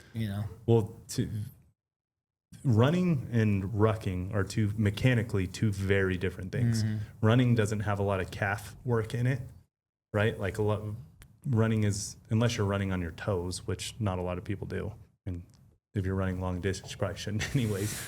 But the calf flexion on a ruck is so much more intense than actual. It's like marathon runners, when they say they walk, it's harder on their calves than running. So you actually, like Ironmanners and all this stuff, they actually have to train walking because it's so much more taxing on their calves. That's the thing with rucking, is like when you're going up a steep incline and you're on your toes the whole time, just calf flexion the entire way with 55 pounds, like that's what is irreplaceable in hunting. You know what I mean? Yeah. There was one season I was summiting Griffith. Yeah, that's a good one. Yeah, during like hunting season, I would just pack up everything other than my bow, and then you just summit Griffith and come back down like a Sunday a month or 2 Sundays a month, and that was really nice. That was how I was getting ready for that Ruby's tag. Trail even said the best shape he's ever been in. Yep, rucking. Yep. Yeah, I was running because like, it's a denser muscle, and I was running feel maybe it. 2 or 3 days a week, and then the rest of it, most of it, I was just rucking. And I ran a trail half that year and felt better than I've ever ran any other half in my life. And I didn't think that would be the case because I hadn't been running. Like I'd just been rucking. And then I got out on the trails and I was running and I was like, man, I feel like a freaking pony. Yeah. You feel light, right? Oh, resistance training. Yeah, Imagine that. I felt good. But And you can break in your boots when you're doing that. Yeah, the true. best I ever felt was just the summer I was doing lots and lots of rucking. How good a shape do you think you got to be in to hunt elk effectively? I think Sure helps. it helps a lot. Helps a lot. I was going to say you either got to be in the best shape or you got to be just like mentally super tough. Yeah. Yeah. I mean, day 4, if you're like a little out of shape, you start dragging and then you start cutting corners on how hard you're hunting. And it's. I've never been like truly out of shape, but there's definitely been years. Humble brag. No, but there's definitely been years where like I'm 50% of what I should have been. I mean, you can still hunt them. Yep. You can for sure, you can still get through it. Like you don't need to be some CrossFit star rucking athlete. Like you don't need to be anything insane. You just need to be capable with whatever that means for the hunt that you have. You just have to be capable. I think regardless of the shape that you're in, the better is always better is better, Yeah. obviously. So even if you find yourself a week from opening day and you haven't done anything, it's still better to start something, do Absolutely. something. I think even more than being in shape, even I think you just have to have the will. Yeah. That's kind of what I was going for. Yeah. Like I've been in worse shape before for sure. But you still have and I the still will. got it done because I still, mentally just wanted to do it. Yeah, you had the will. Yeah. Yeah. What do you think the difference is between most people? Because they always say, what's the saying, right? 10% of the people kill 90% of the elk, right? What do you think the difference is in somebody that's a 10%er? Drive. Commitment. Stick when I to itiveness. first got Trail's word. When I first got into hunting, it was like you don't see anything for a couple days. It's so easy to be like, whatever. Yeah. Like they're not here, or start talking about going home, and you got to be committed. It's a mental drain. That's why I always say, like, if everybody in America hunted for a week, especially in the backcountry, everyone would come back to town and just be a little bit more humble and chill. And it'll Agreed. test you. It's healthy though. It's so healthy. Yeah. It's like so good for the mind and body. I think camaraderie, like having a support system there when your brain's telling you one thing and you look at your buddy, he's like, nah, I think we should stick with it. You're like, all right, fine. Then both of you kill that day. I think that helps to have someone to help balance the scales a little bit. Hunting with a partner can definitely help your mental fortitude for sure. Yeah. We talked about it a bit. Just to have like a light moment to bounce some ideas, to just shoot the bull. Like you can definitely pick your mood up. Absolutely. Yeah. Levity, I think, could be a big thing too. Sometimes I think a lot of people, they're adding, like, let's say the gentleman you talked to is like, it's not a great unit. It's like, he's already stacking shit on him. Yeah. Well, you didn't even have to. We haven't even I done fully anything agree yet. with And you've already stacked the cards against Yeah, you. you Like, talked you yourself gotta, out of it before you got there. I think one thing, like, if you can give yourself a little slack and know that at the moment you're like, hold on, like, I'm learning everything I need to learn here right now. This isn't stuff that you can really gather all the time other than being in the moment. I think you almost have a chip on your shoulder. 100%. Like I talked about that last week. I had that Arizona late tag, and harvest success had been below 10%. Everybody told me you'll never kill a bull, and I went into that hunt with an absolute chip on my shoulder. I was like, oh, well, hide and watch. Yeah. Like Yeah. I'm going to go do it. But I think regardless of the tag that you got, And I don't know, when I talk about this kind of stuff, it always reminds me of that the docuseries, The Last Dance, right? So Jordan would make up stories. Yeah. I think it's so awesome. I took that personally. And nobody even said it. Yeah. I think you can kind of adopt the same mindset. Like you have to find some reason to absolutely keep after it. Yeah. Day after day. And most people that I talk to, I think that is I think time and your ability to mentally do it day in and day out, regardless of the situation, is the difference for the 10%ers, that kill 90% of the elk. I think it's time and effort. Yeah. It can be torture. It's like an enjoyable torture. I mean, obviously when you're killing, it's the greatest thing ever. But for those days, it is, you gotta stay lighthearted it's. Is that hard for you? When you say it's torture, what do you mean? It can be tough, right? It's day 4, day 5. You're not succeeding, right? You want to succeed in life, and succeeding could just be seeing animals, right? He could have tapped out on day 4, especially when he's by himself. That's extra grind. But it's you got to continue to just be they're here. I got to keep going. You got to, you start thinking about your warm bed at home, and you're Yeah. And then you get back to the office, and you're like, break. I would rather be out there not seeing something than sitting in an office. Oh, yeah. The pressure for success is hard on people, I think. Yeah. The expectation of, oh, you're a hunter. Why don't you kill anything? What do you think I'm out here trying to do? Yeah. You have to sometimes do 3 or 4 years in a unit, or you spend enough time in a place to learn the environment and the creatures and everything. There's a lot of stuff that I think goes into it that people really do dig themselves a hole before they even gotten in the truck and hit the road. Yeah. Or the rental, whatever they got. But I think you bring up a good point. You definitely don't talk yourself out of it before you even get there. Yeah. Don't dwell on the 10% or the 90% that failed. Think about there was 10% of the people that hunted this permit last year found an elk and killed it. Yeah. How the hell do I do it? Yeah. And how do you become one of them? Yeah, proactive. I agree. Yeah. Yeah, that's a good. You're so excited to get the tag, and the first thing you do is start self-deprecating? Yeah, good tip. No. All right, give me some tips. Switching gears, if you don't mind. Give me some tips. Top 3 tips on ways to practice shooting my bow that will help me in the field. Right? I would imagine we're shooting in the warehouse, inside the lighting. Yep. It's hard to see the peep sight. I got to get outside. I'm guessing, right? I definitely need to shoot outside. Target is important. Do I need to go to Potosi? Shoot at targets? Do I need to practice off my knees? Do I need to behind a tree? What are some things I really got to? Yeah. Never shot at an animal with a bow. So I did a podcast. Slept in a blind. I've tortured myself. I've carried around a bow before, but I have not. So I did a podcast with a guy last week from Cutter Stabilizers, Earl, good dude. And we were talking about what is it that allows you to basically keep your shit in a pile at the moment of truth when you have to make the shot.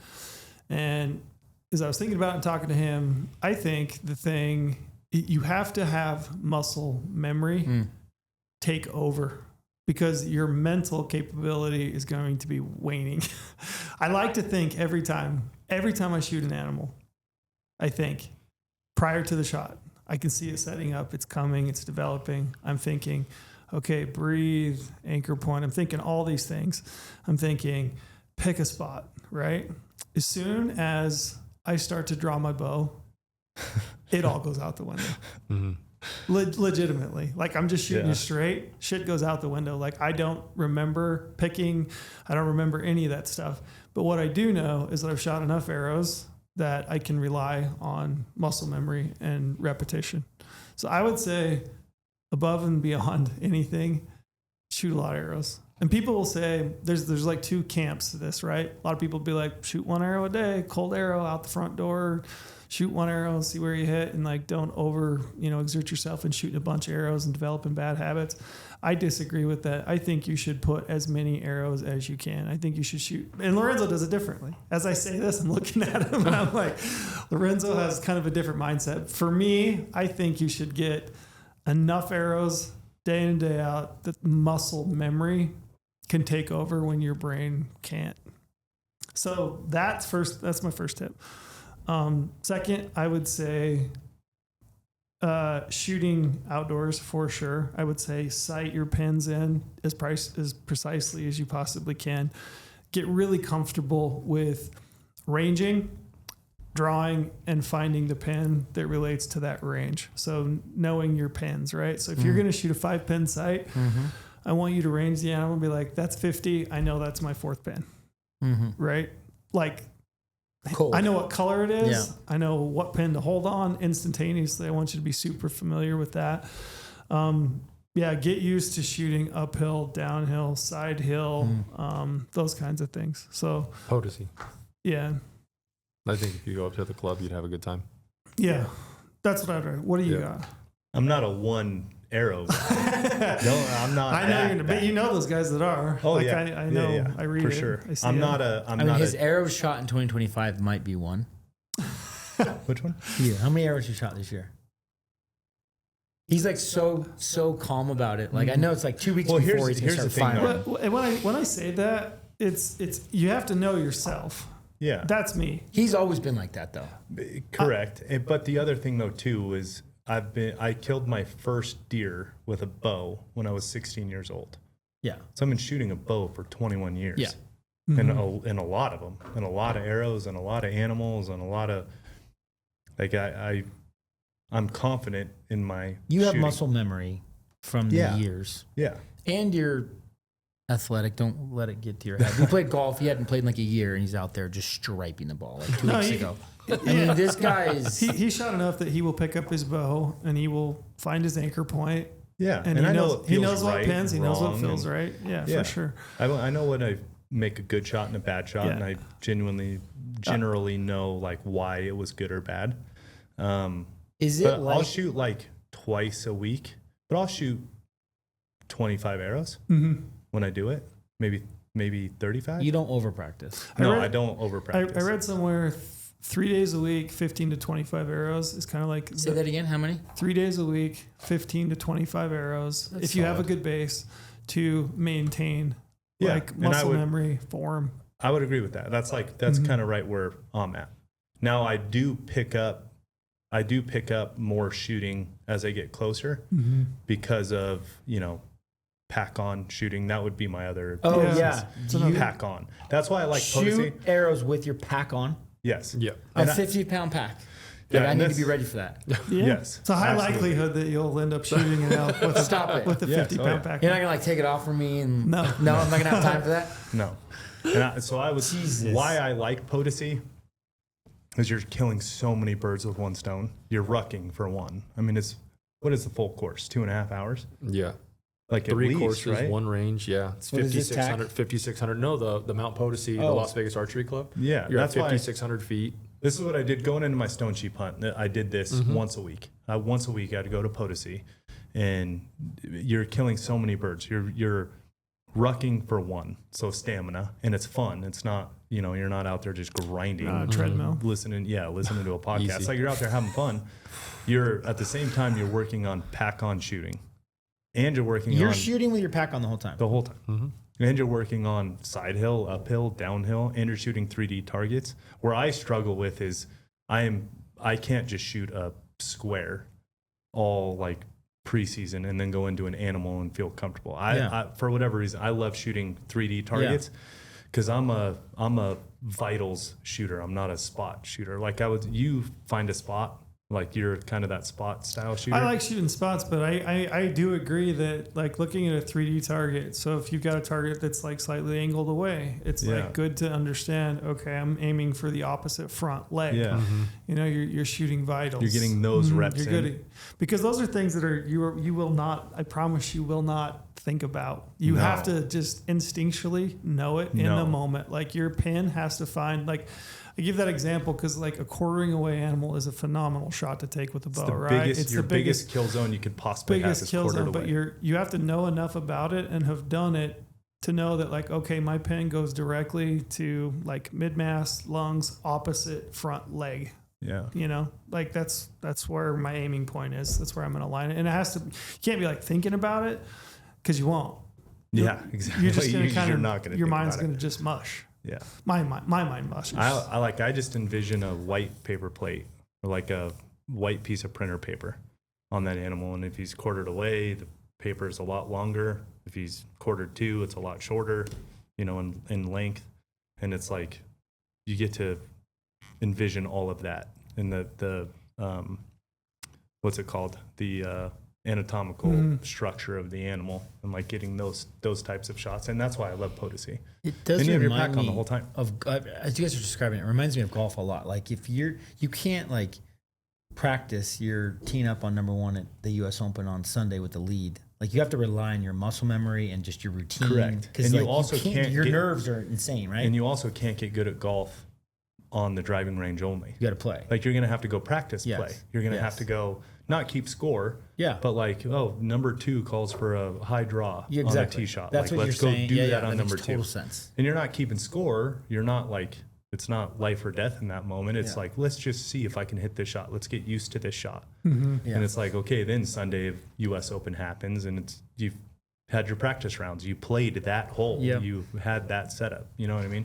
It's like, Because you like blackout-ish, right? Like if you're on an animal, it's like Yeah, I mean it's like if you go up the archery range and you're working at practicing, and you can go through your whole process. Okay, my feet are set, good. Grip, yep, feels good. Release, yep, good. Engaged, it's on. You know, I'm holding it the same way. Okay, I'm drawing. I'm finding my anchor point. I'm looking through the peep. I'm lining up the housing. Like you can run through all those steps in your head at the practice range, but when you're in the moment and you're just focused on that animal and you're like, I'm going to kill this animal, like all that has to be just done on its Yeah, own. yeah. Like you can't, it'd No. be like, yeah, I mean, it's like stepping up to the tee. Like you've practiced all this and you've gone through all the stages and steps, but when you step up to the tee and you're like, okay, I'm going to take this drive here. Like I guarantee you that guy's not running through all the motions. no.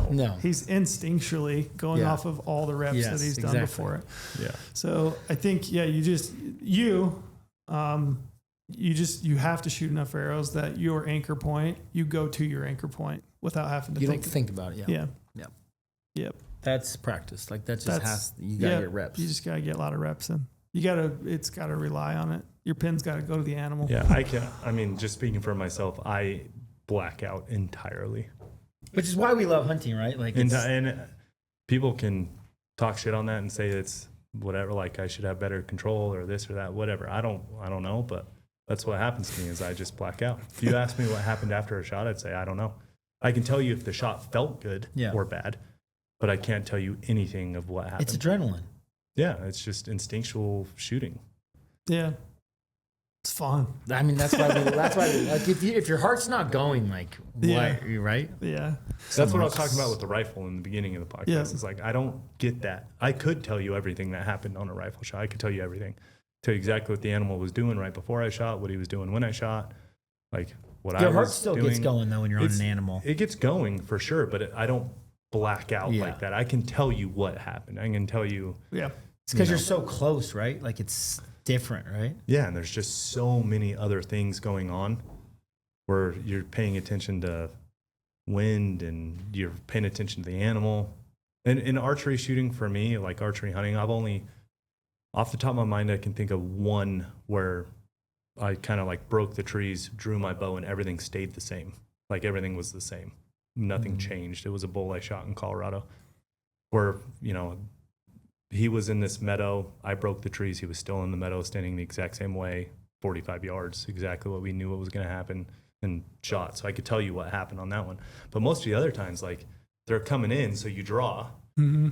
And then I'm always like, you're always looking at the animal going, please take one more step left. Shit, you went right. Okay, now he's coming closer. Okay, count steps. So he was at 35. Okay, 33, 31, 29. And then, okay, now he's going left. So 29. And it's like, there's so many things going on. I ranged him at 35, but he just took 3 steps. So I have him at 29 now. Mm-hmm. And it's like, now he goes left. Okay, that's the shot, but I don't have time. I'm already drawn. I don't have time to rearrange. So then it's like you lose track of everything. So by the time you take the shot, you're like, yeah, I have no idea what happened. No. Are most of your shots like in between? You see body in between two trees, like it's a windows. Can or is be. it? Or is it more often you get up wider? Both, I would say. Yeah. I would say you get windows sometimes where he'll walk between two trees and you're like, yeah, that's my window. And you stop him and you shoot him. Or there's times when they'll come out, fully exposed, right? And you're at full draw and you get to execute the shot on the full animal right in front of you, which is super intense. I've had all types, I would say. That's a piece of advice I would give you is I think so many people, they get overwhelmed by the situation. They're just thinking like, please stop. Or like, oh, shoot him there. Oh, he's still walking. Like you have some control over that. And I would say as the situation is developing, you're watching this bull and you're watching the way that he's working the landscape and he's coming towards you and you're like, okay, he's going to head left. And you're kind of evaluating the trees and the distance like Lorenzo was saying. And for me, I'm picking my window. I'm like, okay, he's going to put his head behind that tree. I'm going to draw my bow. And as soon as he clears it and his body's and vital exposed, I'm going to stop him. Yeah. And then I'm going to anchor in, I'm going to execute. So like I'm planning and prepping that. I'm watching it and I'm like projecting in my mind what I think is going to happen. And I'm going to do it in the moment. That's so badass. The strategy of drawing your bow is more important than the shot. And that's something you don't get until you start bow hunting. Like gun hunting, there's no movement. Right. You click the safety off and you go. There's you could sit there no for movement. 10, 15 minutes, like whatever. Your inclination is that you see the animal or you hear the animal close and you immediately just like want to jerk your bow back. Yeah. And I see that happen a lot instead of like just waiting. Okay, there's my window. His head's behind a tree. Now I'm going to draw, more elk than I could count have been busted by people that are just like trying to rip their bow back, as soon as they hear something or see something. Like he's walking into you, you can see him and he's in range and he's walking towards you. And it's like, okay, draw my, I gotta get the full draw. No, you just sit and you have to, the strategy of when to draw is more important than anything. It's the biggest movement made in hunting. So you have to draw, your whole body's moving, the bow is moving, everything's moving.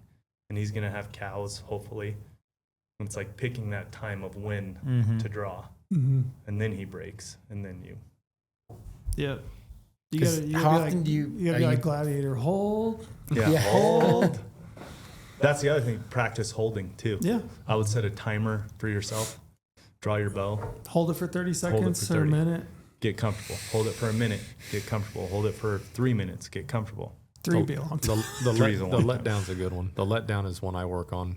Yeah, another good idea. Oh quiet letdown. Yep. Yeah, because sometimes you're like you get worked up. You go to let down, like your whole body's just like lunging, trying to control that letdown in case he does go behind a tree, and if you have to draw back, it's just that's a lot of weight. I mean, on some of those bows nowadays, anyways, they're not too bad. But moral of the story is there's a lot to practice, like a lot. You're in the right place for it. Out of the warehouse, though, is out of the warehouse. That's the biggest takeaway. What do you guys hope to experience this year in archery elk hunting? A pack out? Really? That's where your head goes? That's what I'm doing all this for. That's what I don't want to experience. That's what I'm dreading. Yeah. That's exactly why I'm doing this. I hate the pack. I don't hate it. I like it. It just is like a necessary evil. Yeah. I mean, there's enjoyment because of the success in it, but it sucks. And I want to preface, I'm not one of these cocky kids like, the pack out. It is the end result.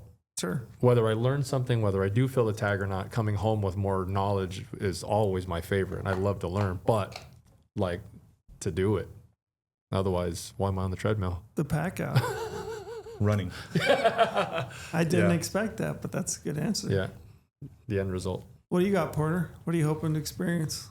I want some Jurassic Park. I want some screaming in the timber. Just that, like, I close my eyes and I think of like hunting with you, and like perfect situation is they're just screaming and we're just sitting there and we're just giddy because it's there's just movement you're gonna everywhere. Be more than giddy. Oh my gosh, that sounds so fun. Who shit in my pants? Yeah.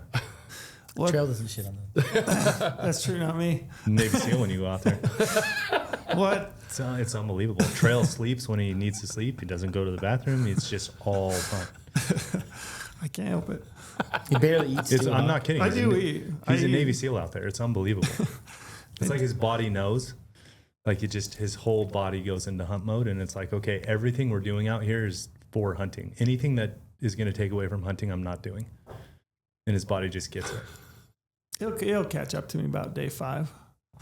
Be like, That's oh, pretty far in there. I mean, that is. like, oh, yep, gotta go. Yeah, you will see me midday whenever I say, "Hey, Yeah. do we have like a 2-hour window here? I gotta get situated. I gotta drink some coffee. I gotta take a breather." That's fucking awesome. What's gonna be a success for you? Like, what would you guys define as a success for this year? For this new experience for you, another experience for you, another year. What would you gonna define as a success? Opportunity. Opportunity to what? Yeah, to draw back, to learn more than I did last year. So you go a little bit further, take what we've talked about, put it to work, and find the animals, turn up the animals.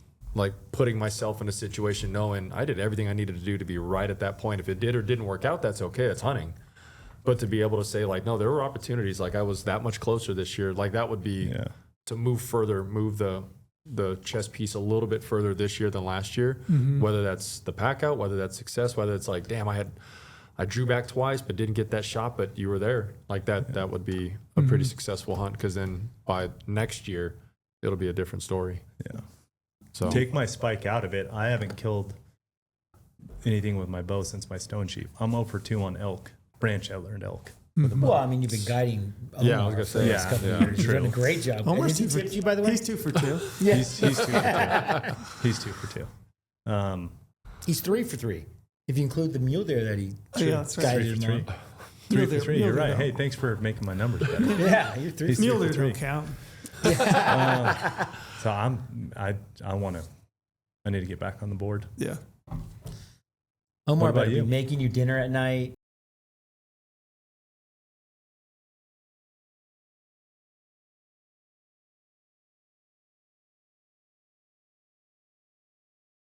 He better be. Can I get you anything, Lorenzo? Can I get you anything, sir?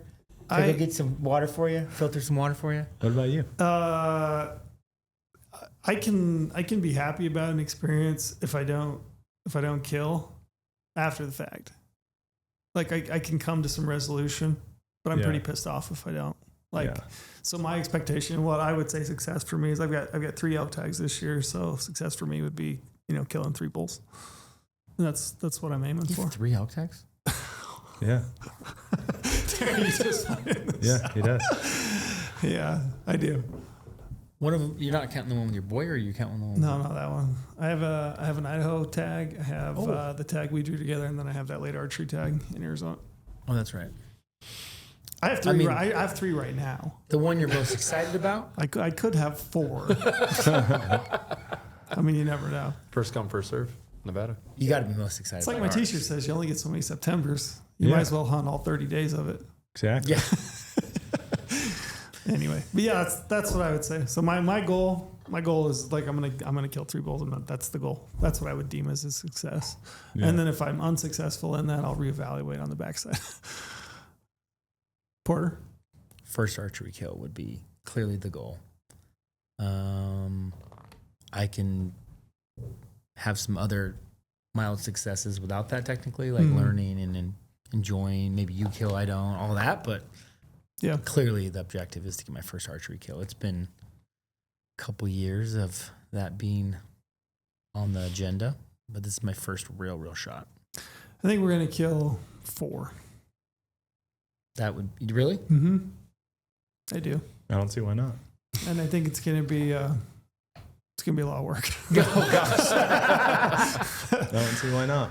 Holy But- cow! That's Hey, a Omar lot and of I have packing. proven to get a bull out in one shot twice Yeah, I think it's gonna be a lot of work, but I think in it's one pull. I- We've done it twice now. We've I gotten think- a bull out in one go.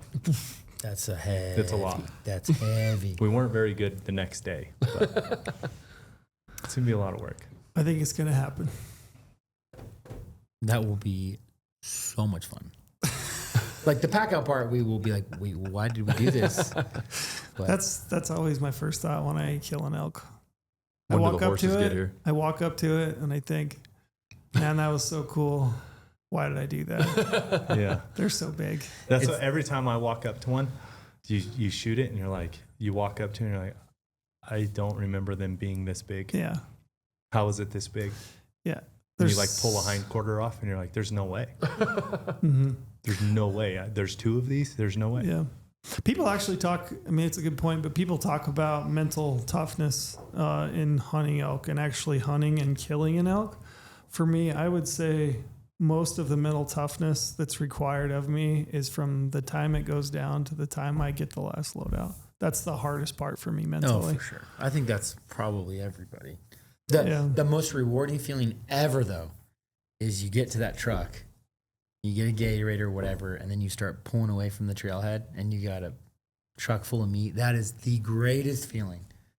And those drive homes, I don't care how long they are, they're so enjoyable. I'm not going to sugarcoat it. Looking in the rearview mirror and seeing a 6-point rack in the back, that's the cool part.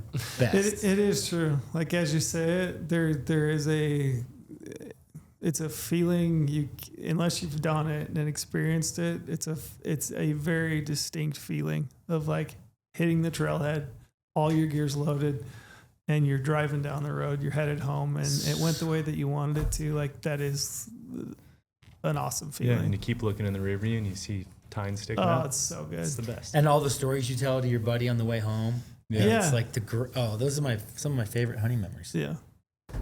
Well, I'm pumped. Thanks for the tips, boys. We'll cut it off there. I don't even know how long we've been. A while. 2 hours probably. We Yeah. have no excuses. We got all those tips. We got to deliver. Oh yeah, none whatsoever. It's happening. Thanks for jumping on. Thanks for having me. Thanks, guys.